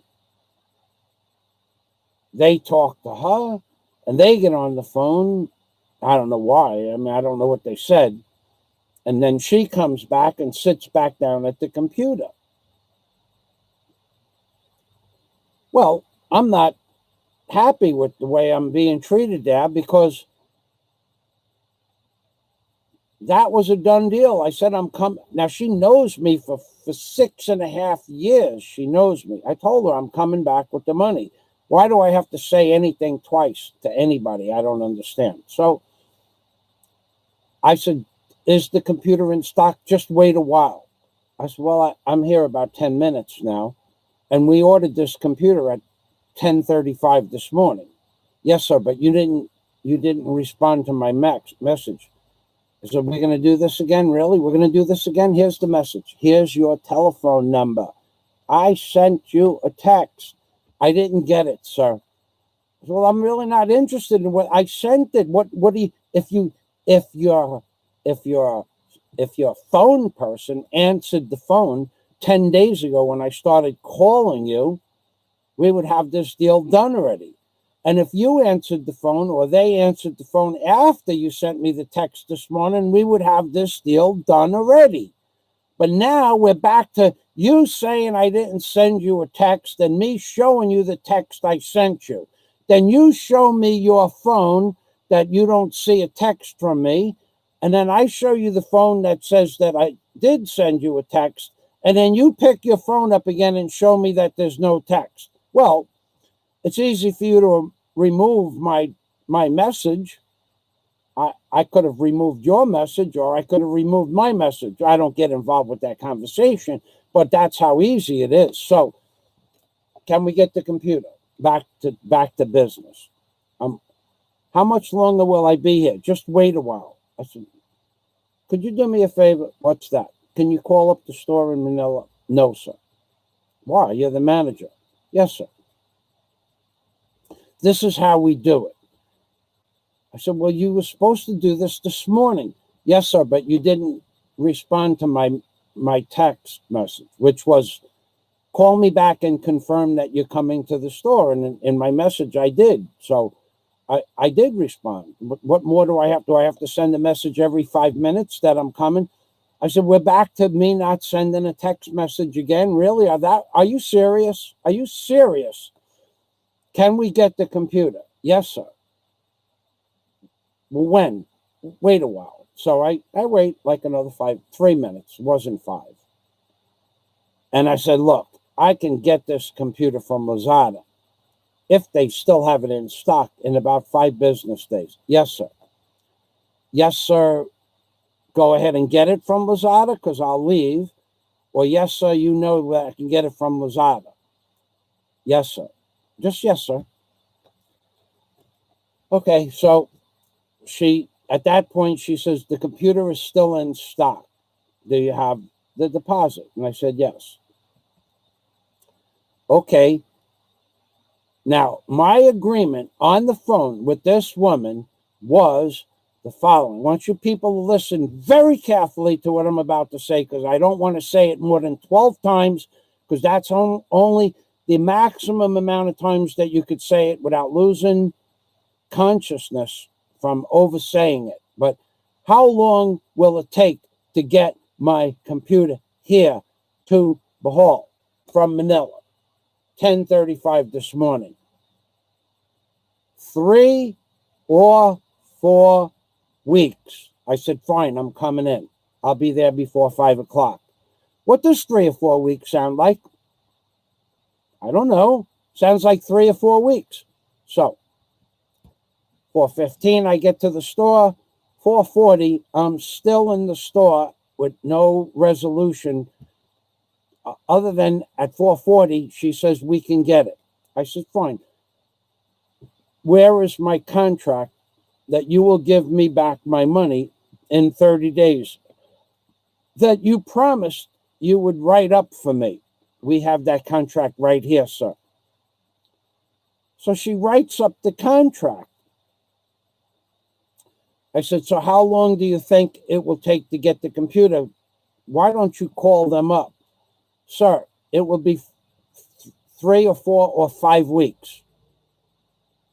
No, that's not what you said. That's not why I'm here. You said 3 or 4 weeks. Sir, it could take 5 weeks. I said, but you said 3 or 4 weeks. Yes, sir, but we're not in charge of the container service. I said, well, I want to buy the computer before that. Yes, sir. Yes, sir, what? Call up Manila and ask them if they can ship it FedEx. I'll pay the shipping. No, sir, we cannot do it like that. So I'm almost agreeing to the 4 or 5 weeks. So I said, so 5 weeks is 35 days. Yes, sir. So today's October 10th. Yes, sir. But today doesn't count. Why doesn't today count? So it's after 4 o'clock. I said, so 35 days is November 11th is 30 days roughly, and 15 days is November 21st, and 5 is 26, right? Yes, sir. So I said, so I'll have the computer by November 26th. Yes, sir. No, sir.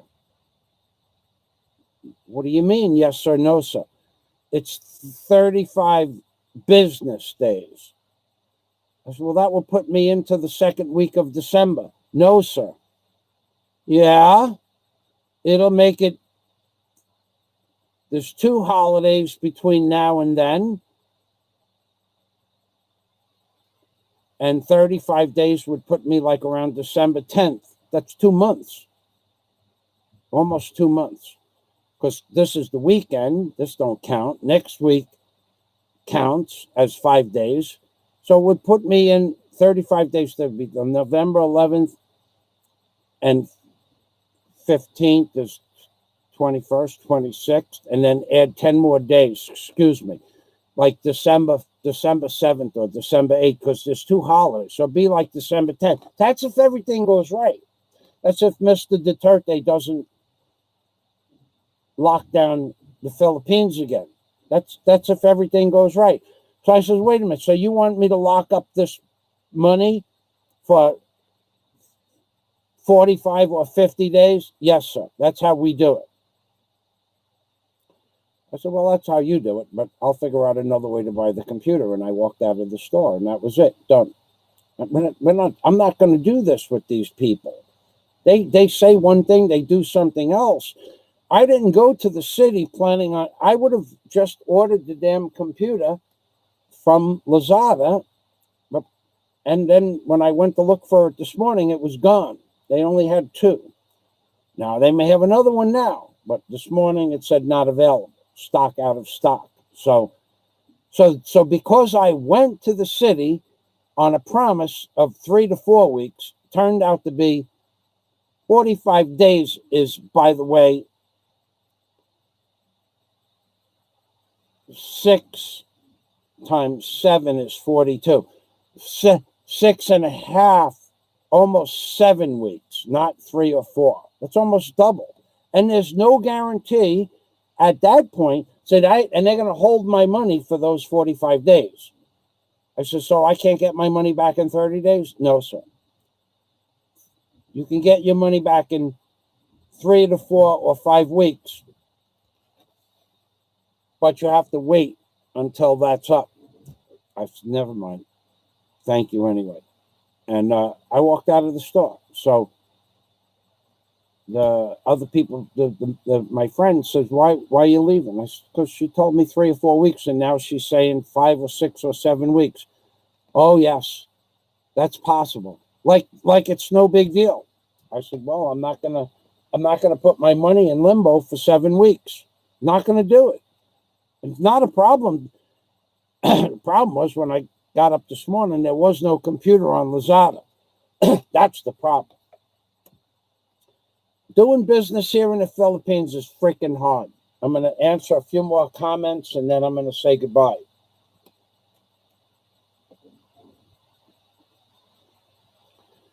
Oh, Dean remembers the Okay, so let's show this comment here. Let's see, the Asus Zen ProBook Pro 15 580.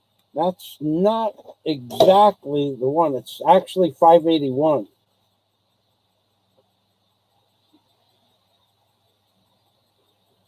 This one is 5816. So that's close. Okay. 4000 resolution touchscreen. That's correct. 1050. 16 gig. No. That's a different unit. That thing is nothing. That thing is nothing compared to the one that she sent me the specifications for. The specifications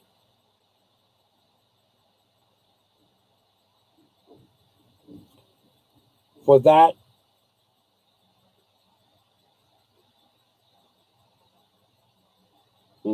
I have it right here. Let's see where that is. Okay, yep. Okay, here's the specs. I'm going to put my finger over the phone number.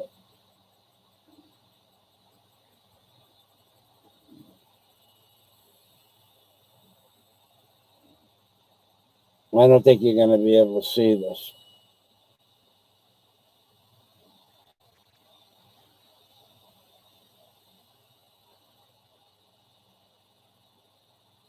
No. I'll read you the specs. And that's a small unit compared to the one. All right, so that's an i9. It's an 8950. This is the 9980 HK. Windows Home 10. 32 gigs of RAM. That's yours is 16 gigs. This is 512. This is 1 terabyte.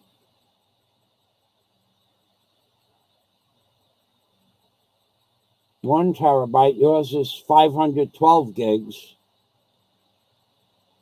This is the RTX 2060.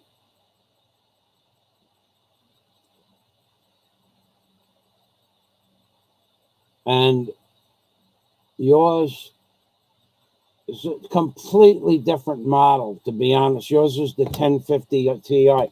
That's a completely different unit. That's like the first version, the cheapest version that they have of the unit. It's not a bad price. I mean, that's actually a good price for that unit, but it's refurbished. And so that unit was 149,000 pesos a year ago, that unit. Now it's 75,000 pesos, half price. So that's a good unit. That was the 149,000 peso unit. But this is the newer i9, and it's a lot more than that. But thanks. So now there were two models. They had the i9s went way nuts before the lockdown, right after the lockdown. But yeah, that's a used product. It could be. Is that available, that unit? I mean, at this point, I'll answer one more question for Dean. Dean, if you're going to bring a computer, you got to bring it with you on the plane